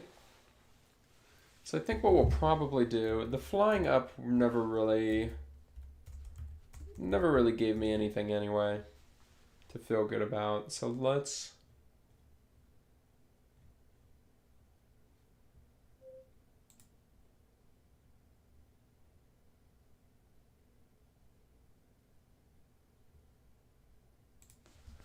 get rid of this. I don't actually care about this.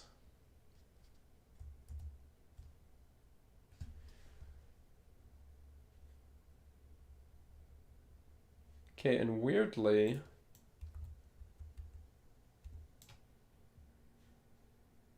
I thought this was...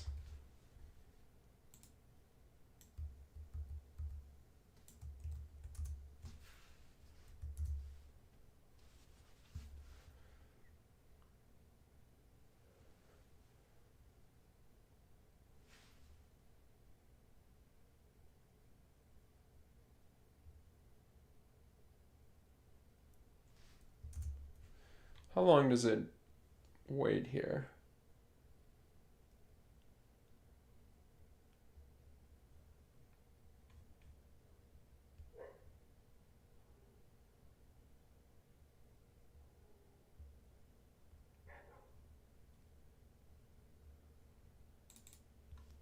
And where is this called?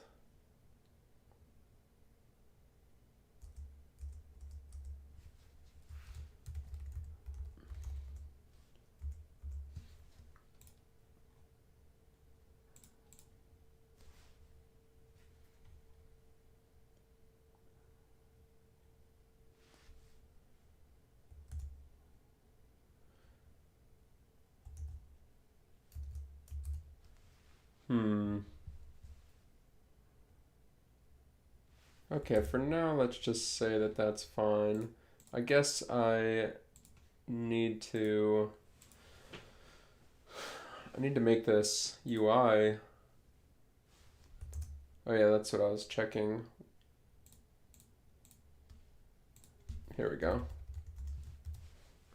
Okay, that's what was weird about it.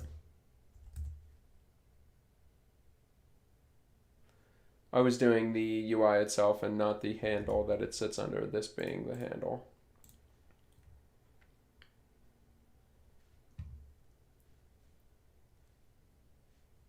So let's turn that off. Let's play.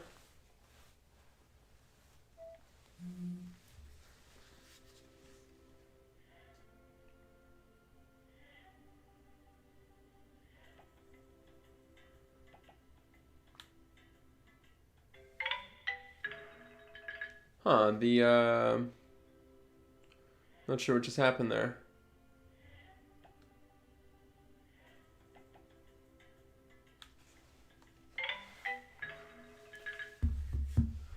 That's new. What is happening? Let me see.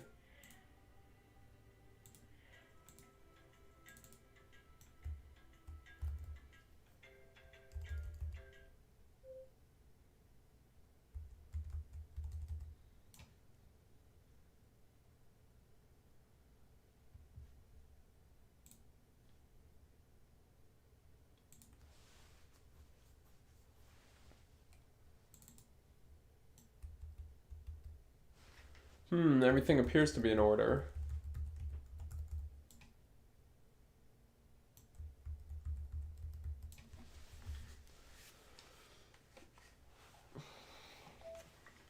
Do I just need to go really slow?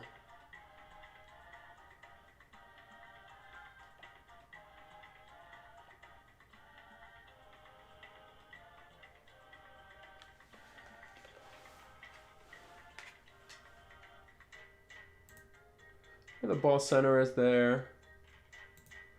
Finish line is right there. It should be fine.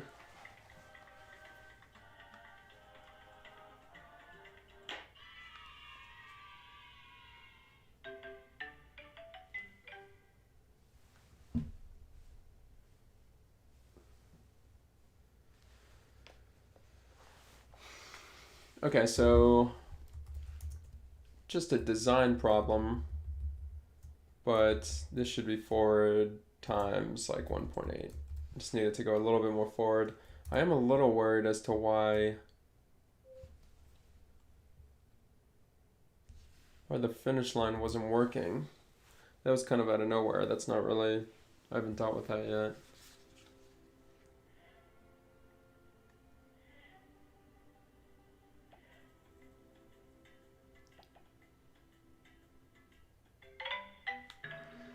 And again, we're having trouble with it.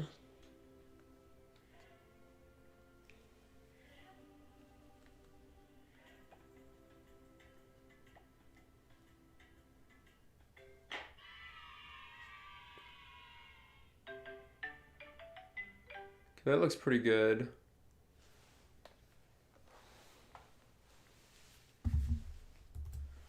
So now I'm just kind of doing polishing stuff because it's all kind of catching my eye. In the ball movement, I should do RB dot angular velocity equals RB dot angular velocity times 0.99f as well, because I want the ball to slow down. And then that distance looked pretty good. The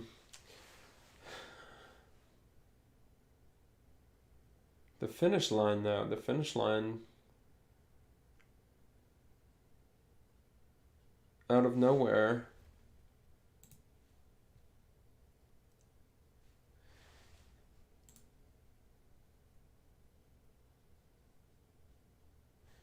interpolate continuous speculative kinematic.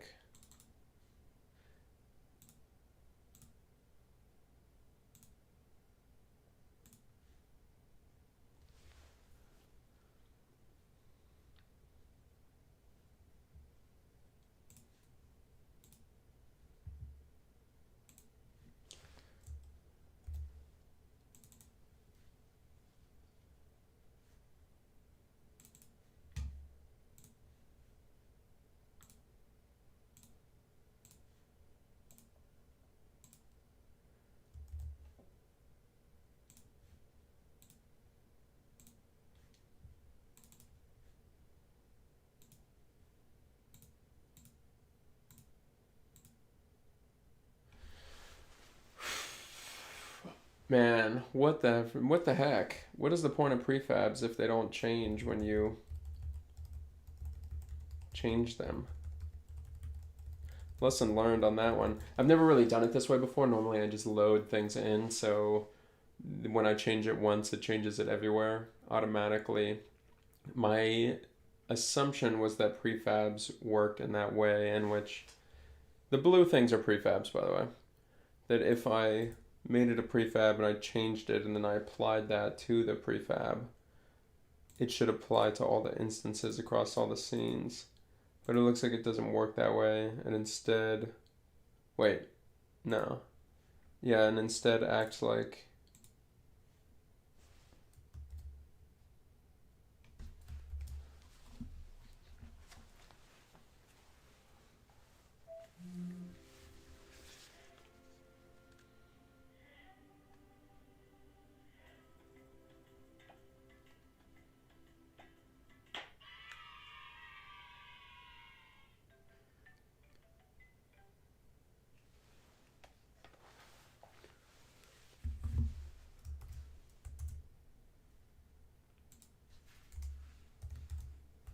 sorry, let me check this real quick.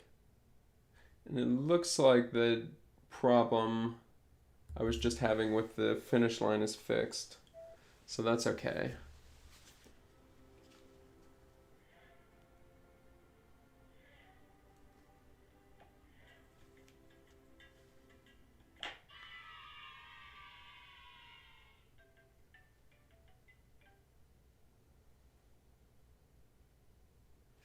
Okay, cool. So now let's... Oh, my bad. So let's see.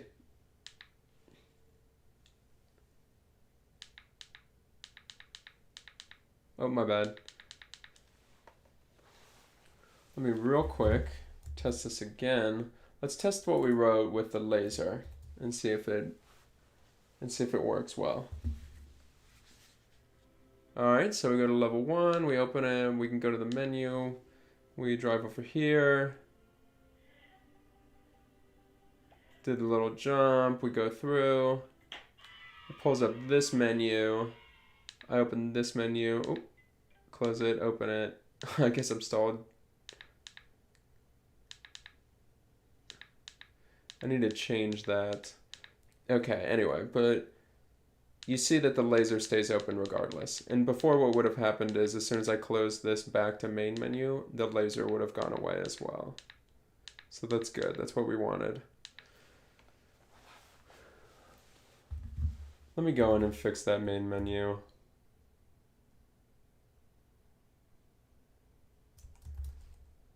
And what would it be? Universal menu. Cool. When you press...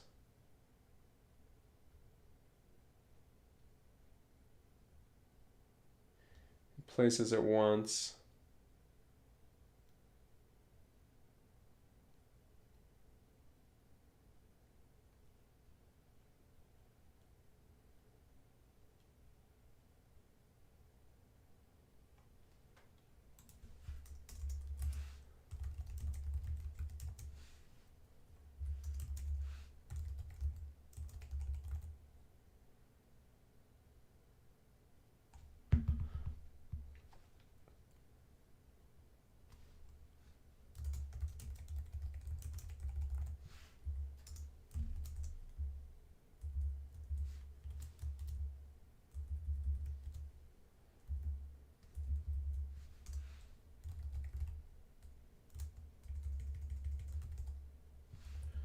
Oop.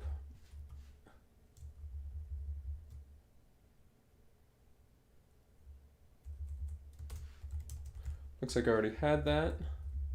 Just trying to create a new one. Okay, so that should be fixed as well now.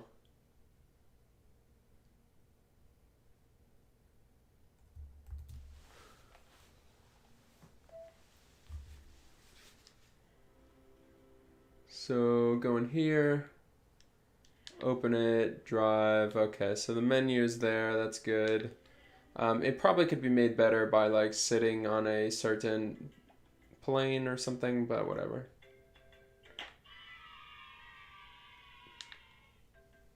Cool.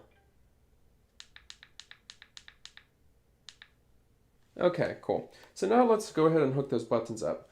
So, like I said, Tony, everything has a digital representation. These, like, of course, just because I named this retry, it doesn't make it, like, reset the whole level. I have to write the functionality for that. So basically, then, what I'm gonna do... Whoop, whoop, whoop, whoop, whoop.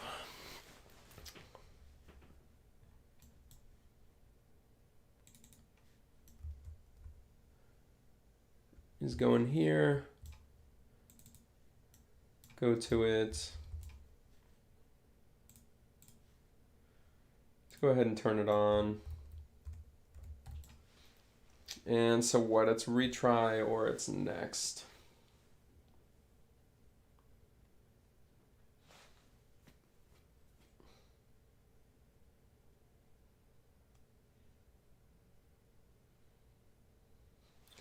So I guess let's start with retry. So what do we need to do here?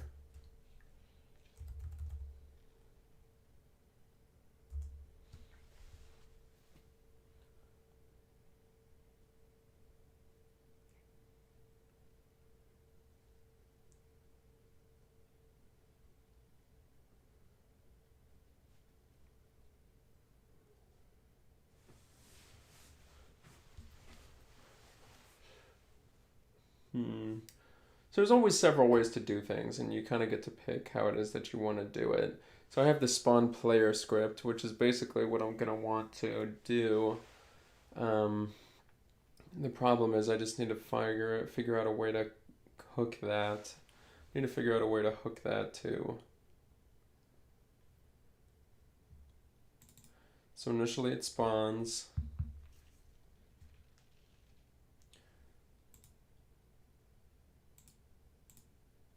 Looks like basically I'll want spawn. I need spawn. And I could make this public, and then I could come over here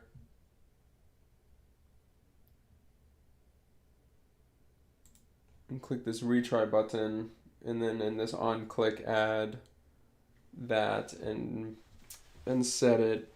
But I don't really want to do that, mainly because sorry, and the reason I don't want to do that is because when I add this to the other scenes, this like finished leaderboard, I don't want to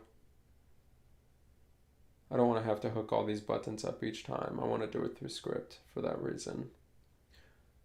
That way it's automatically hooked up.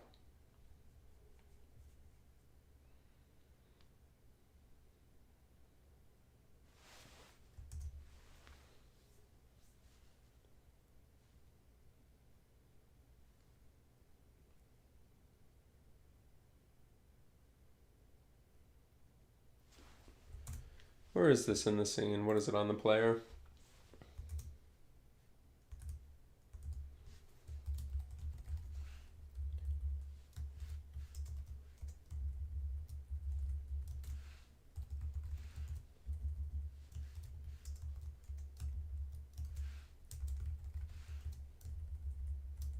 So I'll expose another script here.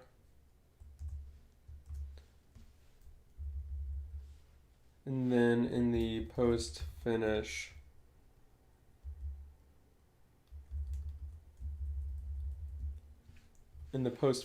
I will add a header, call it needed elements.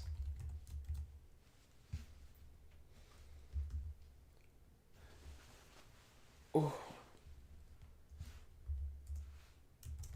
We'll give it a button.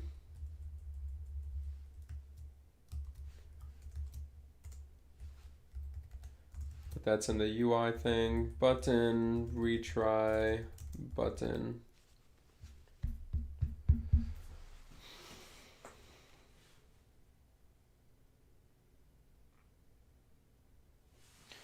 Okay, button, retry, button, and button, next button. Because I'm going to do that in a minute anyway, so I might as well put it in there. I'll make them public so I can set them. And then in start, I'll basically do retry button dot on click dot add listener, and it's basically just going to say player.get component spawn player dot spawn. Cool, and now that should spawn him nicely. And let's go ahead and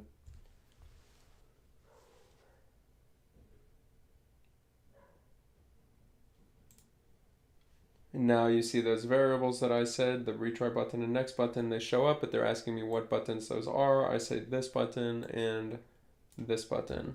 Okay, cool. Then I start the level.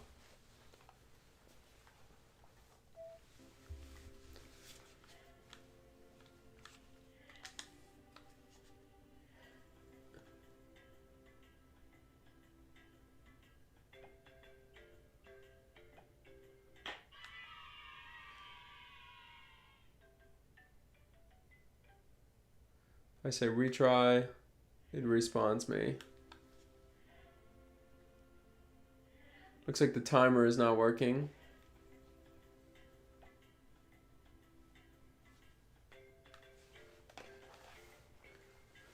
Question would be why. That's a different bug.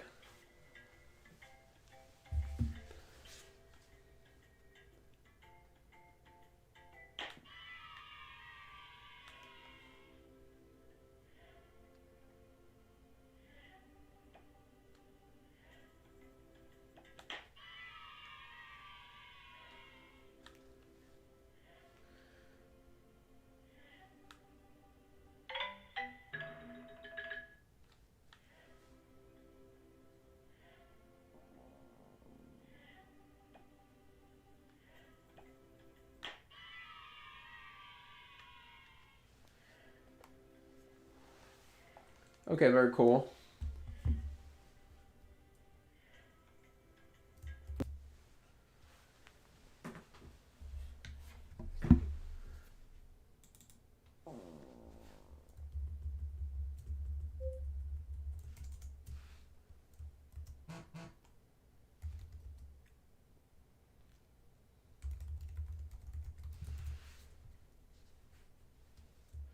I actually don't even need it to say that. Okay, let's see here.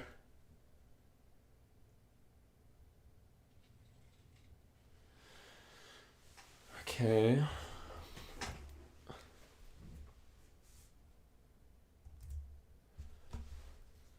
So that appears that it all works. The only thing that's not working is the level clock, which this variable should count.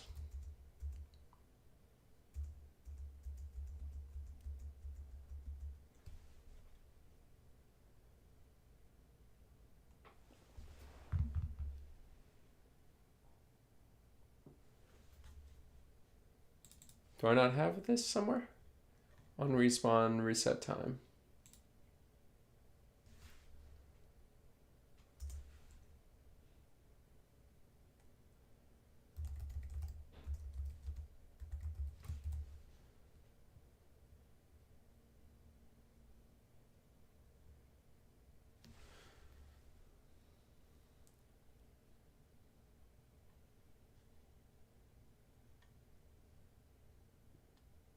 I see. I see what happened. Let's test it again, but that should work now. And in fact, I'm so confident it's going to work. Let's go ahead and test it later, and instead, let's do this.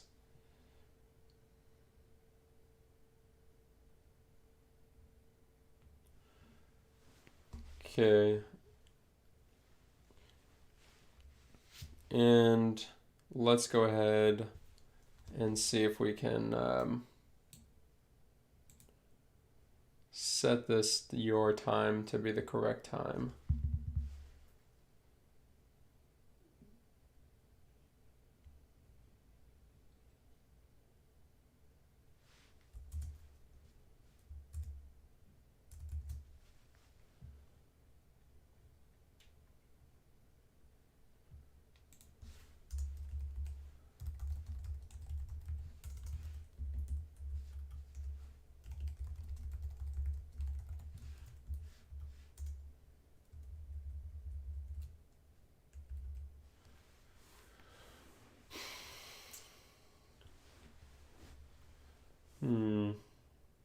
Okay. Show the canvas, let people know, and then I guess also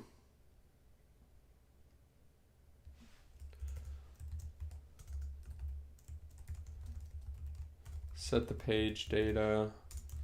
We'll call it set data. So again, we're going to call a function that I have not written yet, but then I'm about to.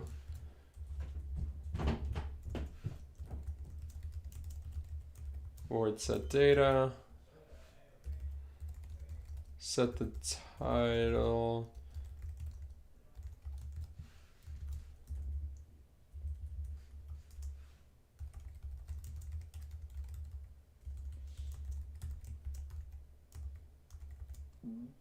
UGUI. Cool. And then that is using TMP Pro. You see it added it up here. Okay, cool. So your current time text. And then down here, dot text equals. And then that's the question, is how we find what the text is. There's a level clock.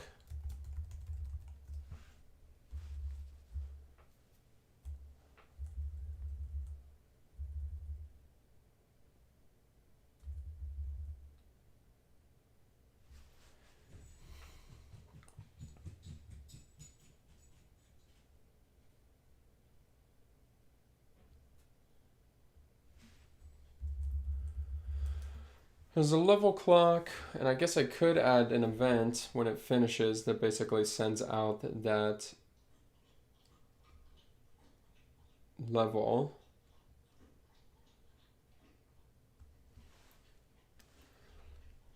clock time, or I could grab the level clock somehow.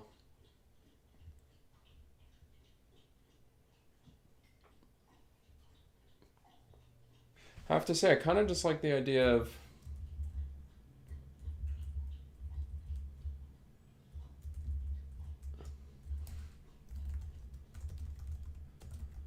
for those who care, public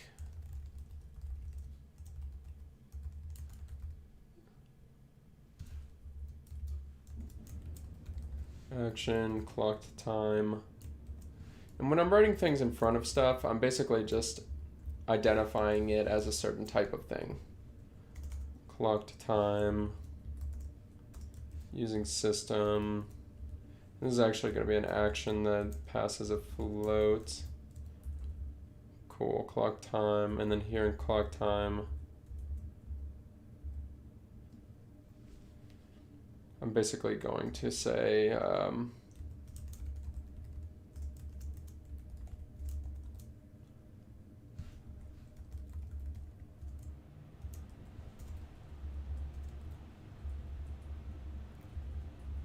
for anybody who cares.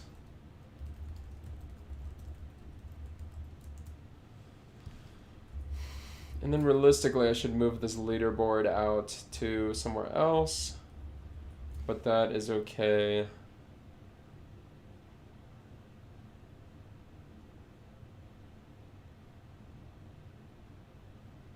That's okay for now. Okay. Then over here, I'm basically gonna say level clock dot clocked time, add time clocked, and then unsubscribe from it, and then time clocked, it'll take in a float time.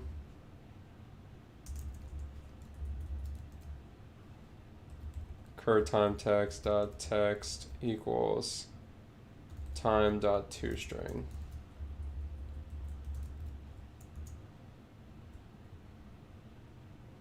Okay, and that should be good too. So now the retry is working. The retry should be working at least. The time clocking should be working, and maybe we should, well, let's just test it there.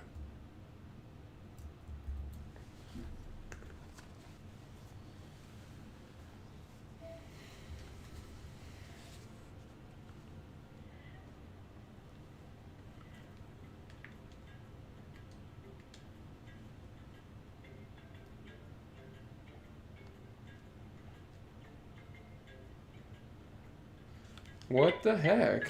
What is happening?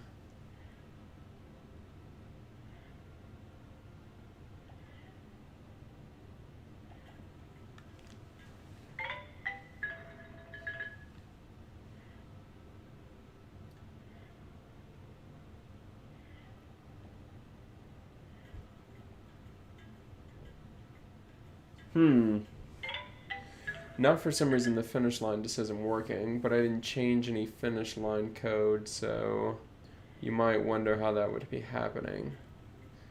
I think it might be the slow problem again.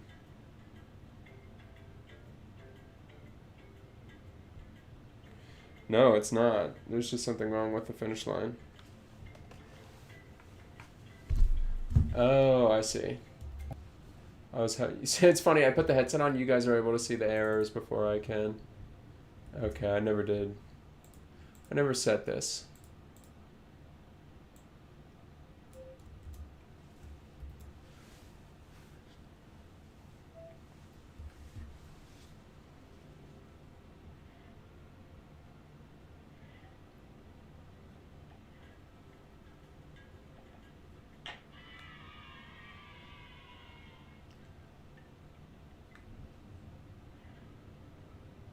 Alright, let's see. I didn't really think to see if that would be about right. Alright, 7, 8. Oh, yeah, that seems about right.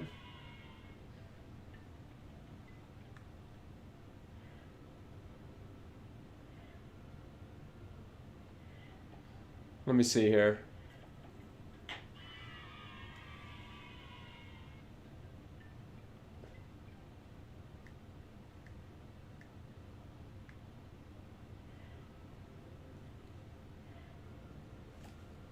Oh no. I fully opted.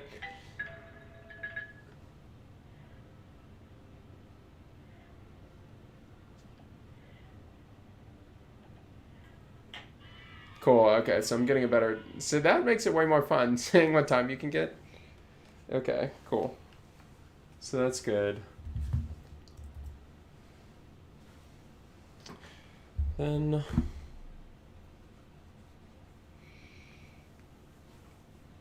Huh, interestingly, I guess this is Unity related. Unity's stock just crashed. I'm curious to see why that just happened.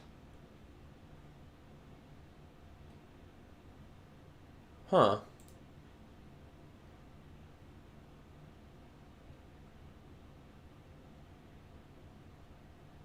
Okay, it looks like it didn't crash.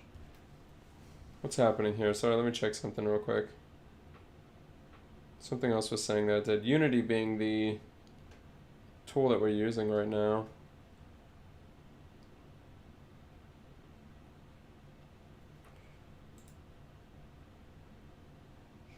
Oh, I see. This is an after hours. Yeah, after hours it literally went straight down.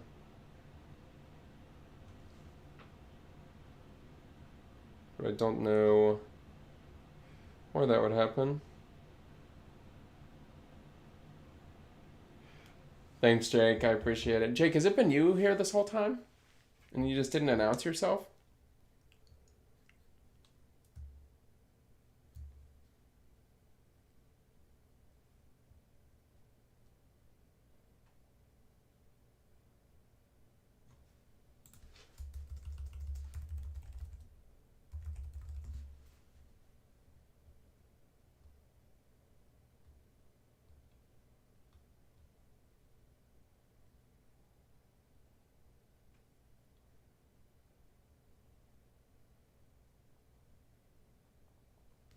Alright, whatever.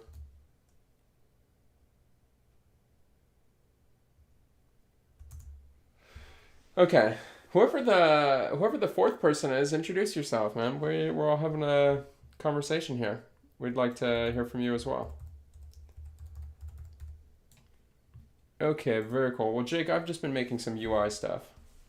So essentially just making a little UI that shows up after you finish the level that says retry or next. So now I'm going to do the next. And basically that should be fairly simple. In here, we will say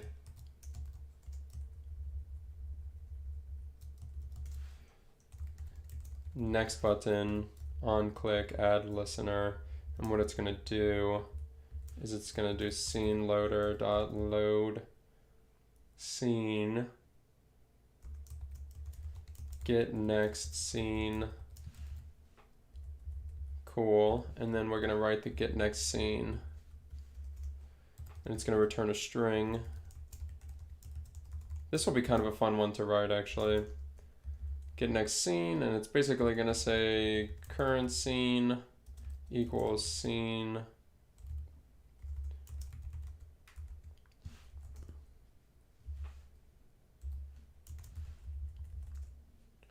all right. Unity engine dot scene management. And we'll come back down here. Get active scene dot name. Cool. And then we'll basically say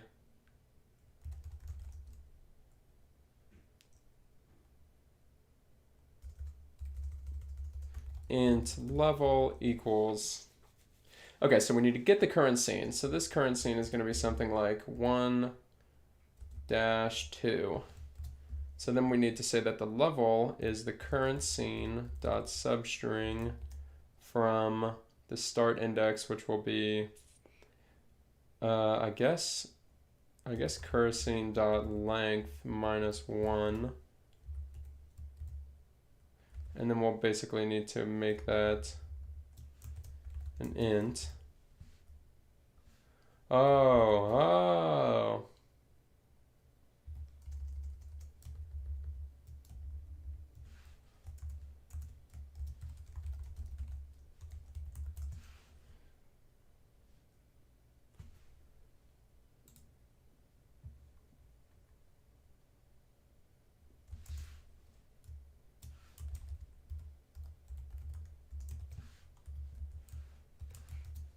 So we'll turn that, and that will basically get us the 2 off of the end there. And then we'll say int next level equals int next level equals level plus 1, but it'll go up to 1-5, then it'll go to 2-1. So we need to do level plus 1 modulo 5.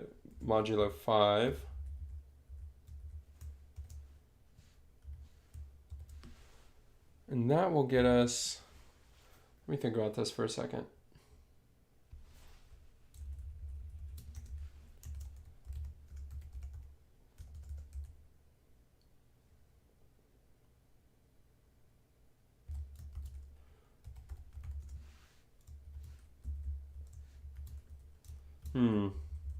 This is a little outdated.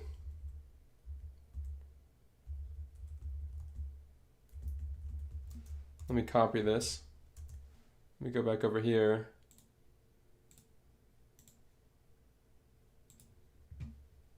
And import my math.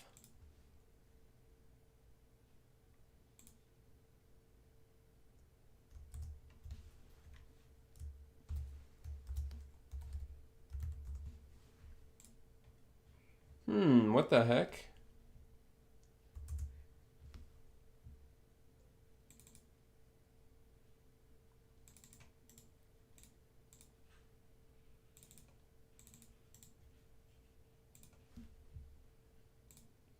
Sorry, I have some math functions that I've already written that I'm not interested in writing again.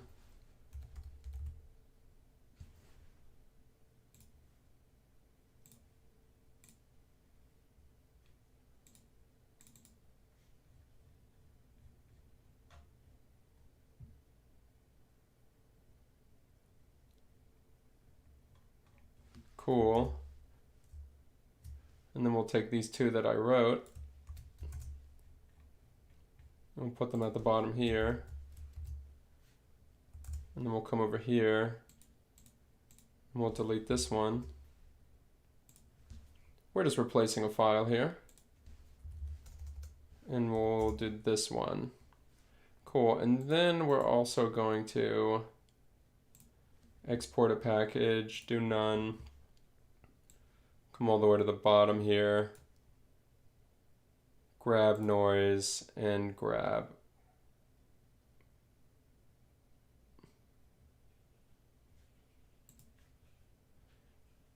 Let's go ahead and move this up to math. Cool. And then let's do that export again. Again, none. When you export it as a package, you're just saying like, hey, I want to use this later. So let me export it.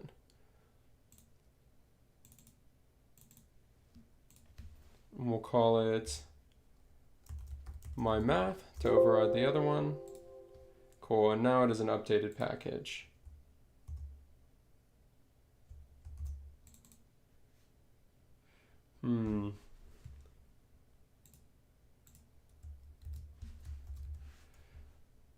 It thinks that it's already a thing, but I don't know where that other version is.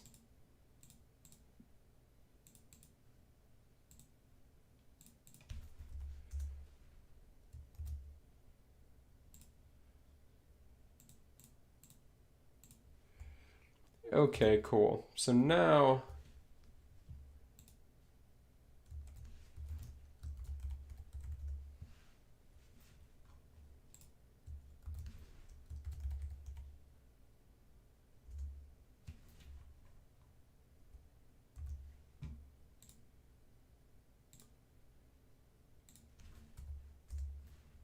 There it was. It was hiding from me.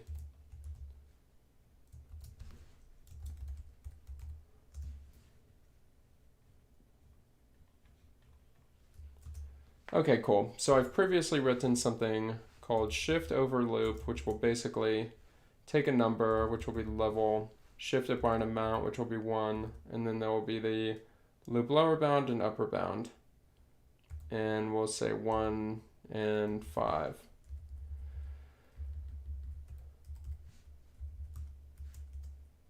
And let me just check.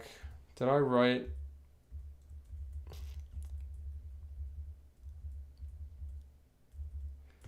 This is a little annoying. I should have documented this a little bit better.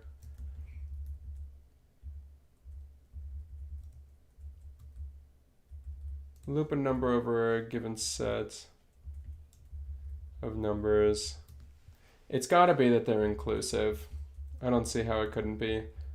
Like, no way I would write these to where the lower bound. Yeah, okay. Yeah, they're inclusive. Let me just. Oh. Nah, never mind. Okay, shift over the loop 1 to 5. Very cool. So that's the next level. And then if level is greater than next level,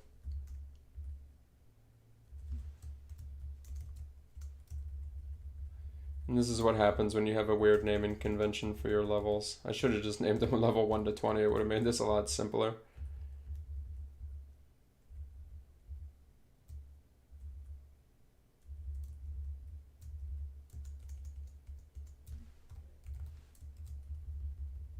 So this will give me 1. So I get the level, I get the world, I get the next level. And then if level is greater than next level, meaning next level went back down to 1 from 5, then world plus plus, make world bigger. Then return a string that is world dash next level. Okay, cool. And that should be good. If you guys don't understand the logic behind what I just did, let me know and I'll explain it. And let's test it. Oh.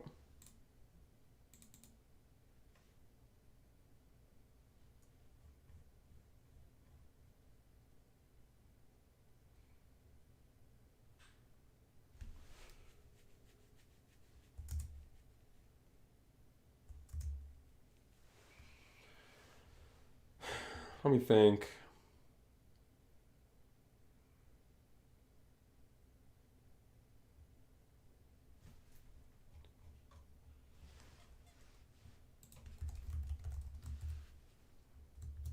All right, happy.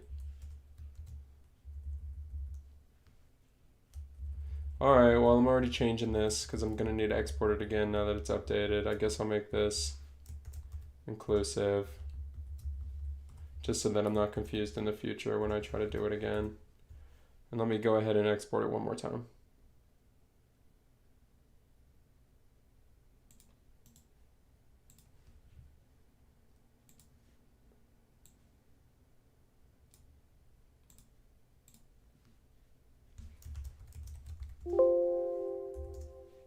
Cool.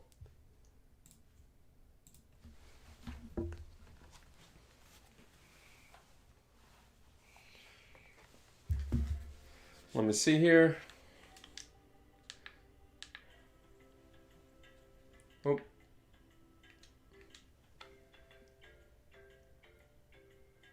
All right, Jake, and because you weren't here, basically, I'll show you. So you see I'm about to get 20 seconds. It says that I got 20. I click retry, it resets. Let me see if I can do a little better.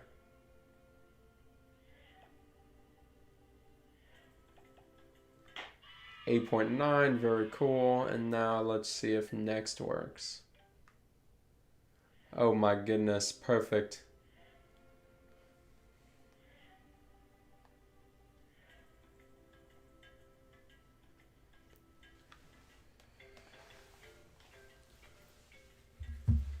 Okay. And then, so that's cool. Let me now check real quick that before we move on from that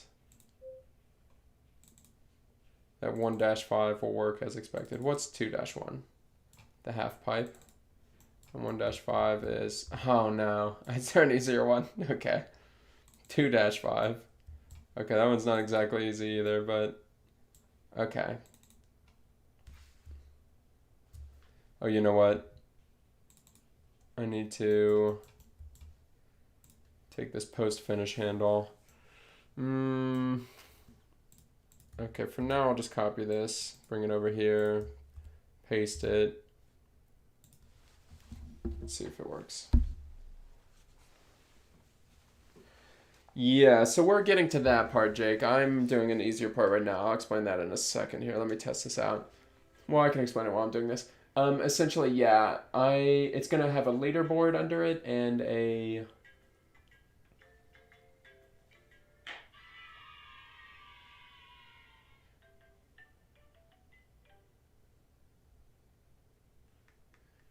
and I can't click next. All right, never mind. This will be tested later. We can assume that it's gonna work. Obviously, you can't assume that, but I'm just going to assume that because I want it to work. Well, actually, let me see real quick. Yeah, I was just doing the easier stuff first, Jake.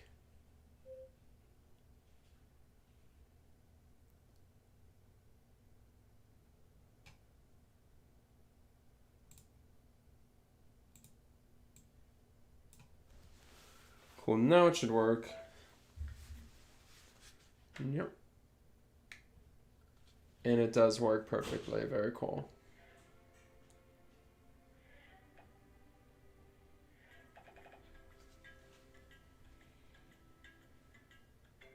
Yep. Whee! Okay, awesome.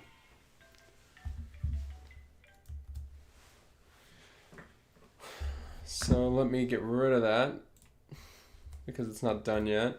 Let me go into the post finish and fix what I just realized is a problem. How did I fix that in Universal? Cool.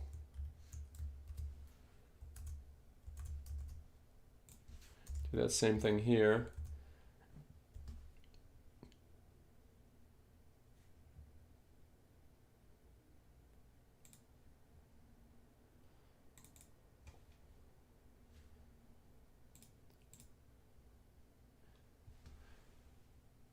Yeah, Jake, so it's kind of, well, actually, you can pretty much say it here. Thanks, Jake. Yeah, some of them turned out pretty good, actually. They're like, some of them are a little bland, others are better than others, but I think overall, for a free game, people will be happy to play it and play through all the levels and try to get the best level and stuff. So hopefully that's what happens. Hopefully that's pretty good. But yeah, right here it's going to say your time, and then under is going to be a leaderboard with the top 10 people, and then at the 11th spot it's going to say your best time, essentially.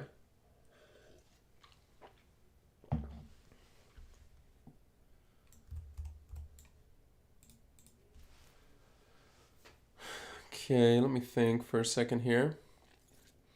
So that's everything except the...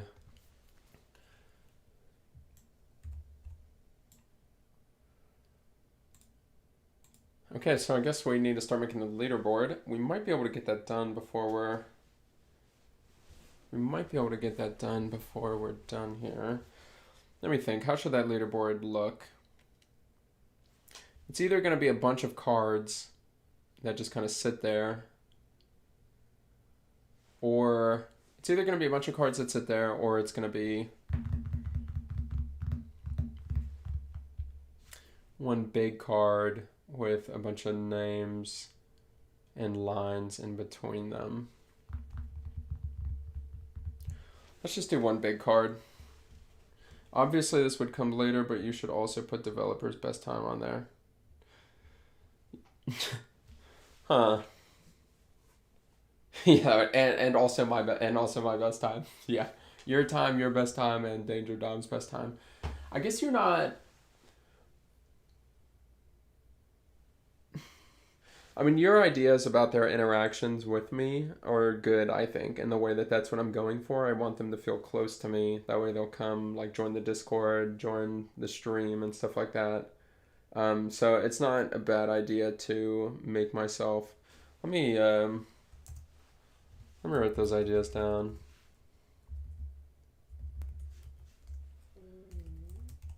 Add.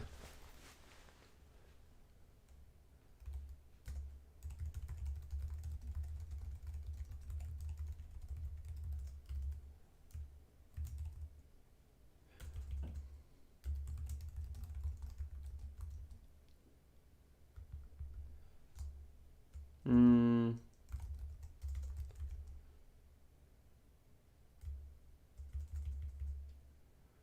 yeah, I'll put some more thought into that. But I agree with you. That's not, and it looks like we will have some extra days here. Because once I get this leaderboard done, I'm just gonna go through. What else is it after I get this leaderboard done? Oh, I need hands. Maybe to change some of the environments.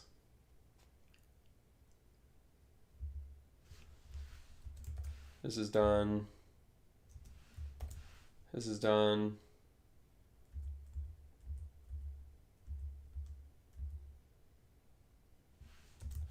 This is done.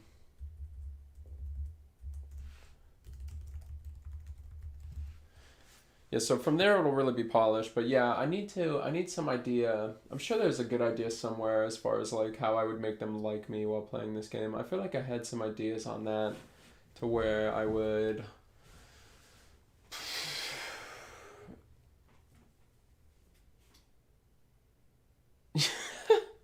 just put you in there like you did good.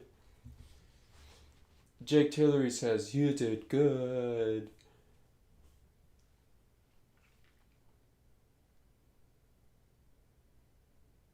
Yeah, I definitely need something that. Oh yeah, I was just gonna put. I think I was just gonna put like made live. I was gonna put somewhere like this game was made live. If you want to see more games made live, come to this stream. Basically, I need to like advertise in the game somewhere.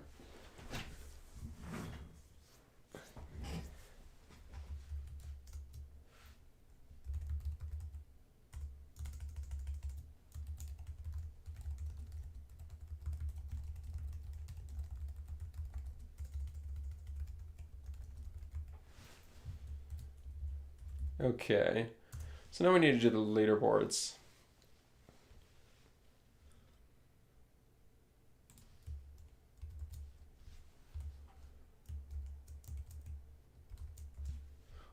Leaderboard background is what that's supposed to be. Cool. And we will make it this. Not quite. Not quite either.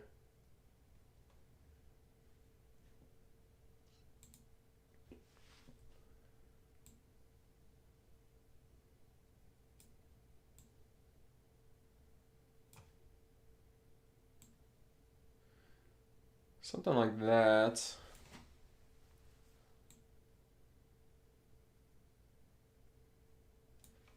Why do I feel like that looks a little gross? How would I normally do this?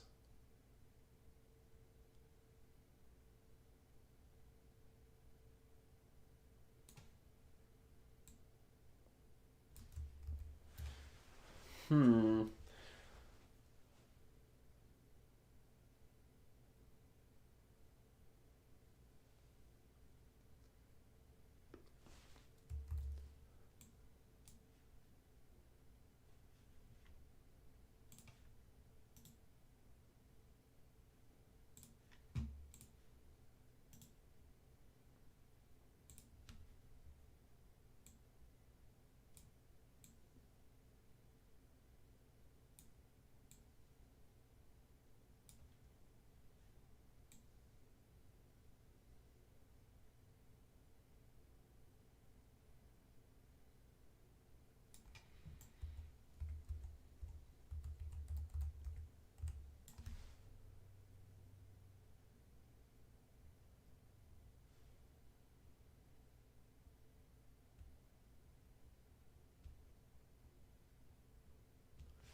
Or maybe we just don't want this. I need like a line. How do I make a line? I think I can just...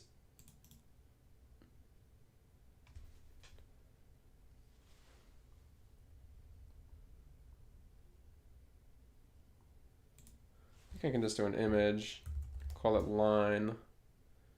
First of all, let me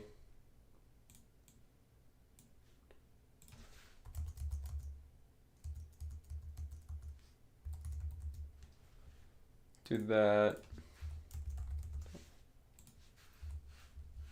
I'm just doing some organizational stuff. Put this under it. All right, what the heck? Are you kidding me? I'm gonna lose my mind. I'm gonna lose my mind. Apparently Unity's just changed a whole bunch of stuff that is just so annoying. Okay. Now I know why my boss used to get mad. Leaderboard, lines. Now I know why my boss used to get mad, and I was always like, what are you so mad about? Unity's such a good program, and it is a very good program. But also, it's annoying. You annoying me? Okay. Let's see. So this line, we'll give it our button, very sharp. We'll make it, guess that gray. It's not a raycast target. Okay, and then the height will be basically nothing.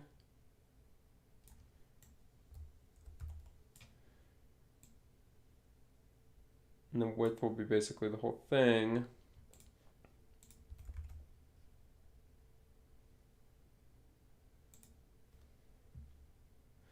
Remind me to turn this off later.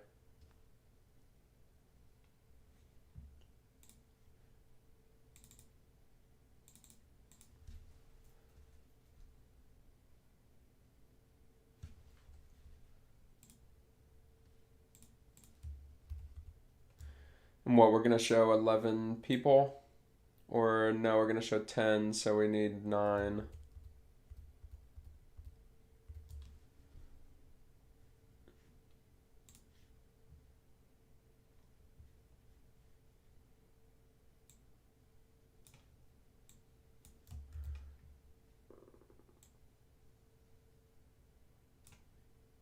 Did I put this? Oh. I had this on. Okay. Well, all right. Okay, now we're getting somewhere. Upper center. Put it back. Here. Move it down. Okay. We're really just doing some... This is just some UI design. Nothing crazy here. What's going on?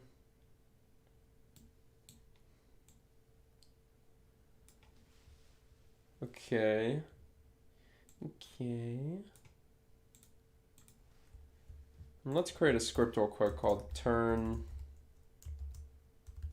off layout group in build.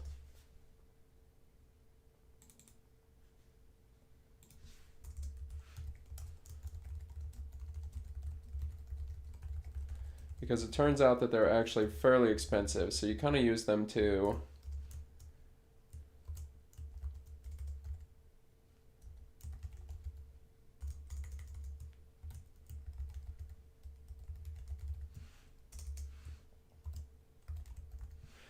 turns out they're fairly expensive, so you really just want to use them to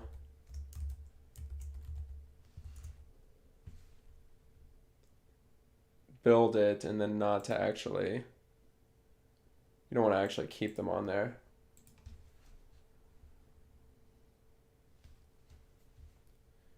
Vertical layout group.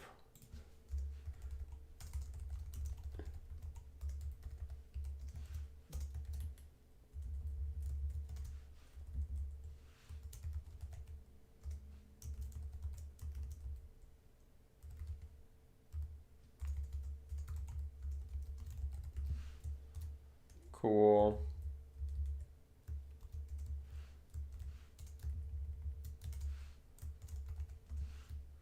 Cool. So that should work with both vertical and horizontal. And then I'm basically there just saying if you're not in the Unity editor, go ahead and turn them off.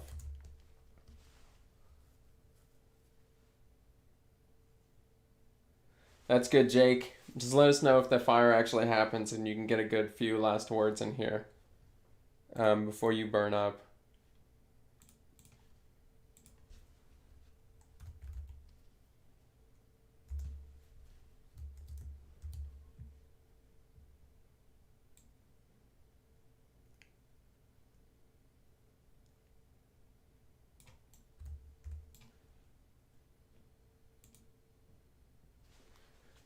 Okay, cool.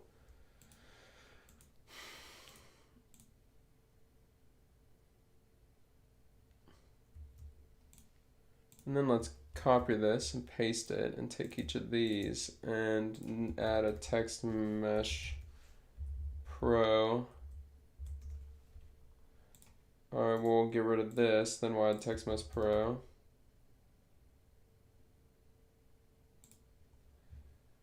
We'll come down to extra settings.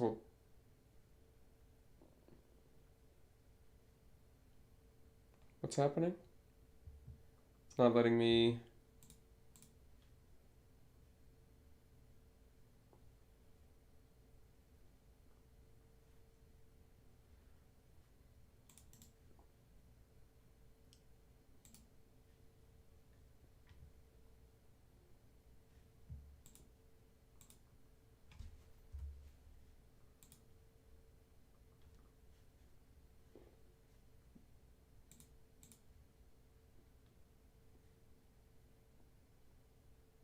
Huh, what is going on?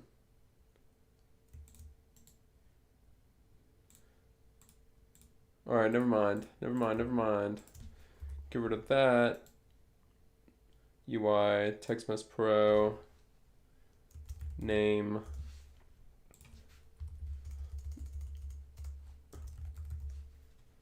Leaderboard names. Cool. Make it small.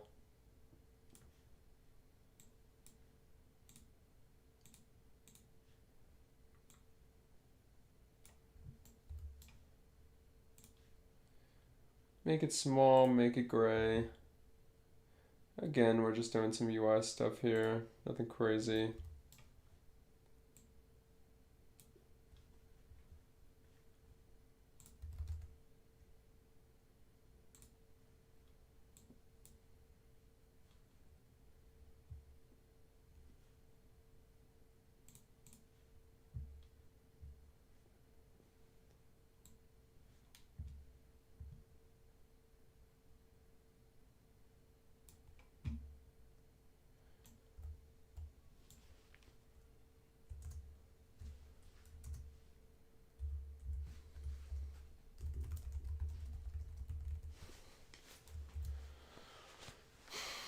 I forgot I needed this whole enter your name thing.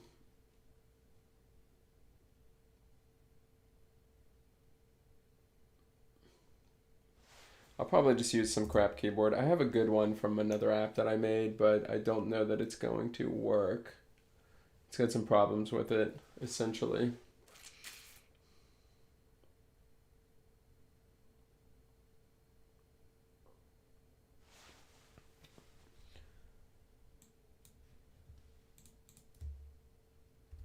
One, two, three, four, five, 6, 7, 8, 9, 10.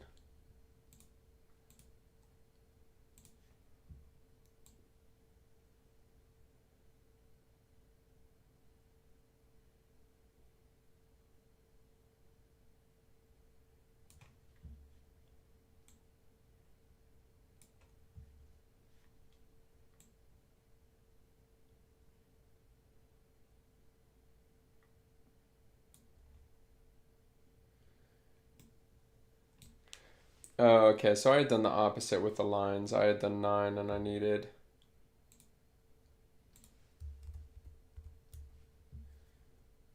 11.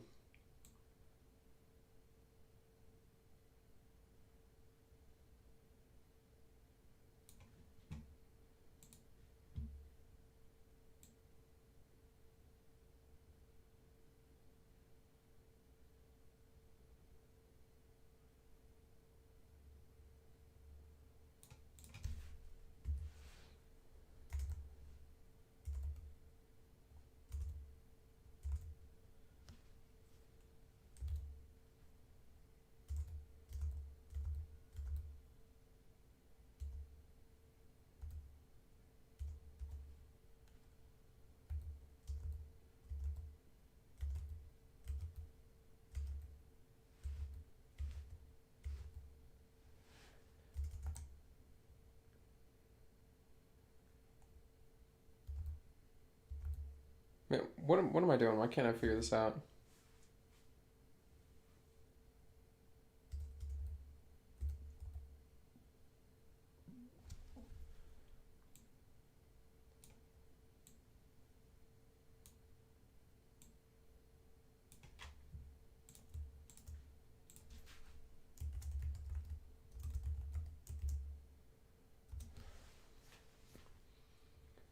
One, 2, 3, 4, 5, 6, 7, 8, 9, 10, 11. When did I create 11 names?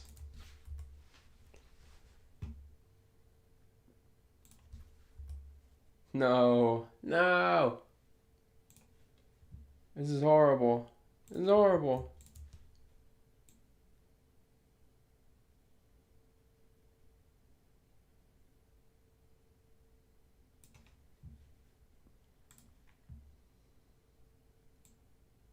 Games were supposed to be fun. I'm not having fun anymore.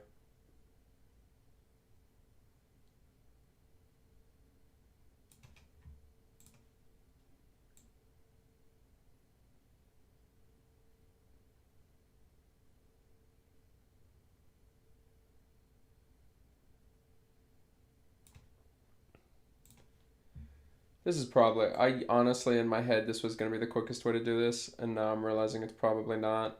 But that's okay, because it seems like we're done.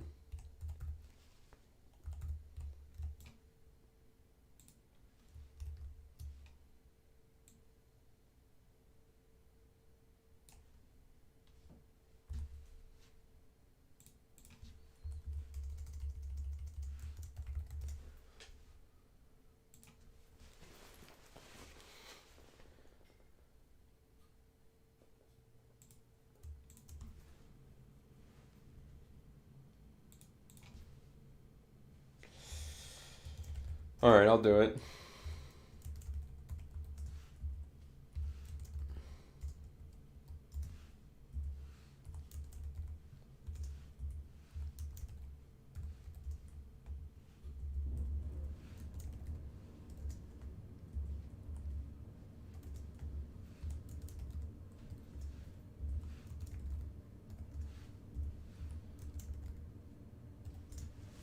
Okay, very cool. So I'm sure you can see that this is coming together.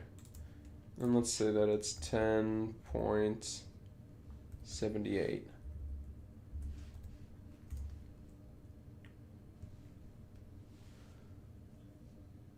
So now I'm almost thinking maybe should these be centered?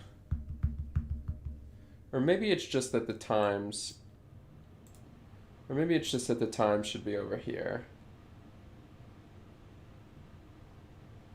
I definitely don't think there should just be all that space, because obviously the player name is going to change in length. I mean, I'm going to cut it to like 14 characters or something, but I'm thinking the way I guarantee that it looks good is by having the names over, or then, because I don't want the times to just be kind of like squiggly down the line if they're like right up against the player name. I'll probably just put them over here. I feel like that looks kind of good anyway.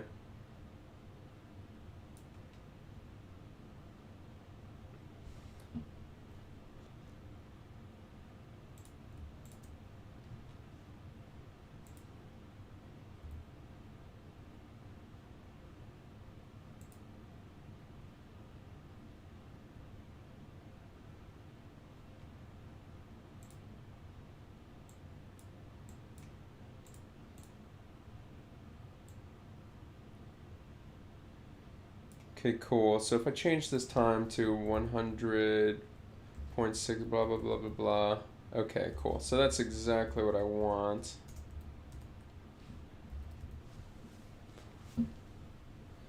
Ten point seven eight.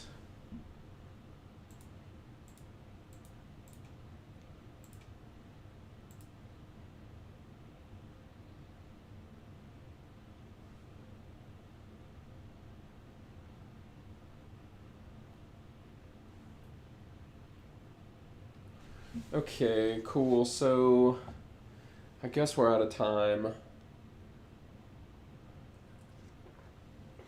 I guess we're out of time for that. let me see. We still have 13 more days, which is pretty good.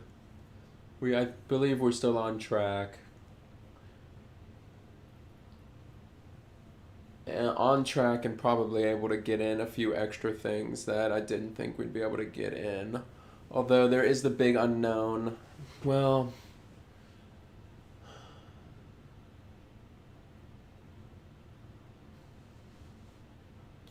there's still a couple things that we need to do. We need to finish up this leaderboard, which will probably take one more day. We need to finish up this leaderboard.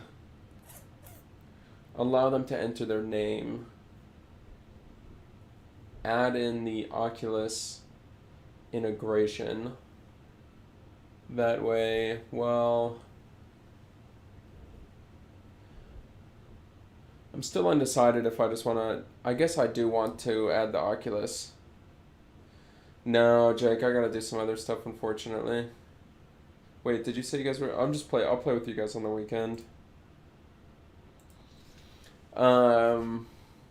We still need to do the Oculus integration. The problem is the Oculus integration is a really big unknown for this. Although I'll probably end up just having to handle it after. Because it's going to take some time on their end to like respond to me and say like, oh yeah, you can put this on App Lab. Essentially, so it'll take a little bit. I'm not sure. I'm not sure what's going to end up happening at the end here, but it's probably best that we leave some time. So it looks like we're on time. But I'll cut it there. Thank you everybody for joining. If you haven't subscribed, subscribe or join the Game Dev Discord. It's pretty cool. We have it's a growing community, so it's pretty cool. And yeah, I'll play Sunday, Jake. And I think we made some pretty good progress today. Tomorrow we'll see if we can finish up this leaderboard, essentially. The leaderboard, I think, is really going to wrap it all together, where you see everybody's time, your time. I think it's going to end up making people just retry levels over and over and over and over again, essentially, to get the best times. I really do. I'd be surprised if that's not what happened. So, that should be cool. But thank you everybody for joining, and I'll see you next time.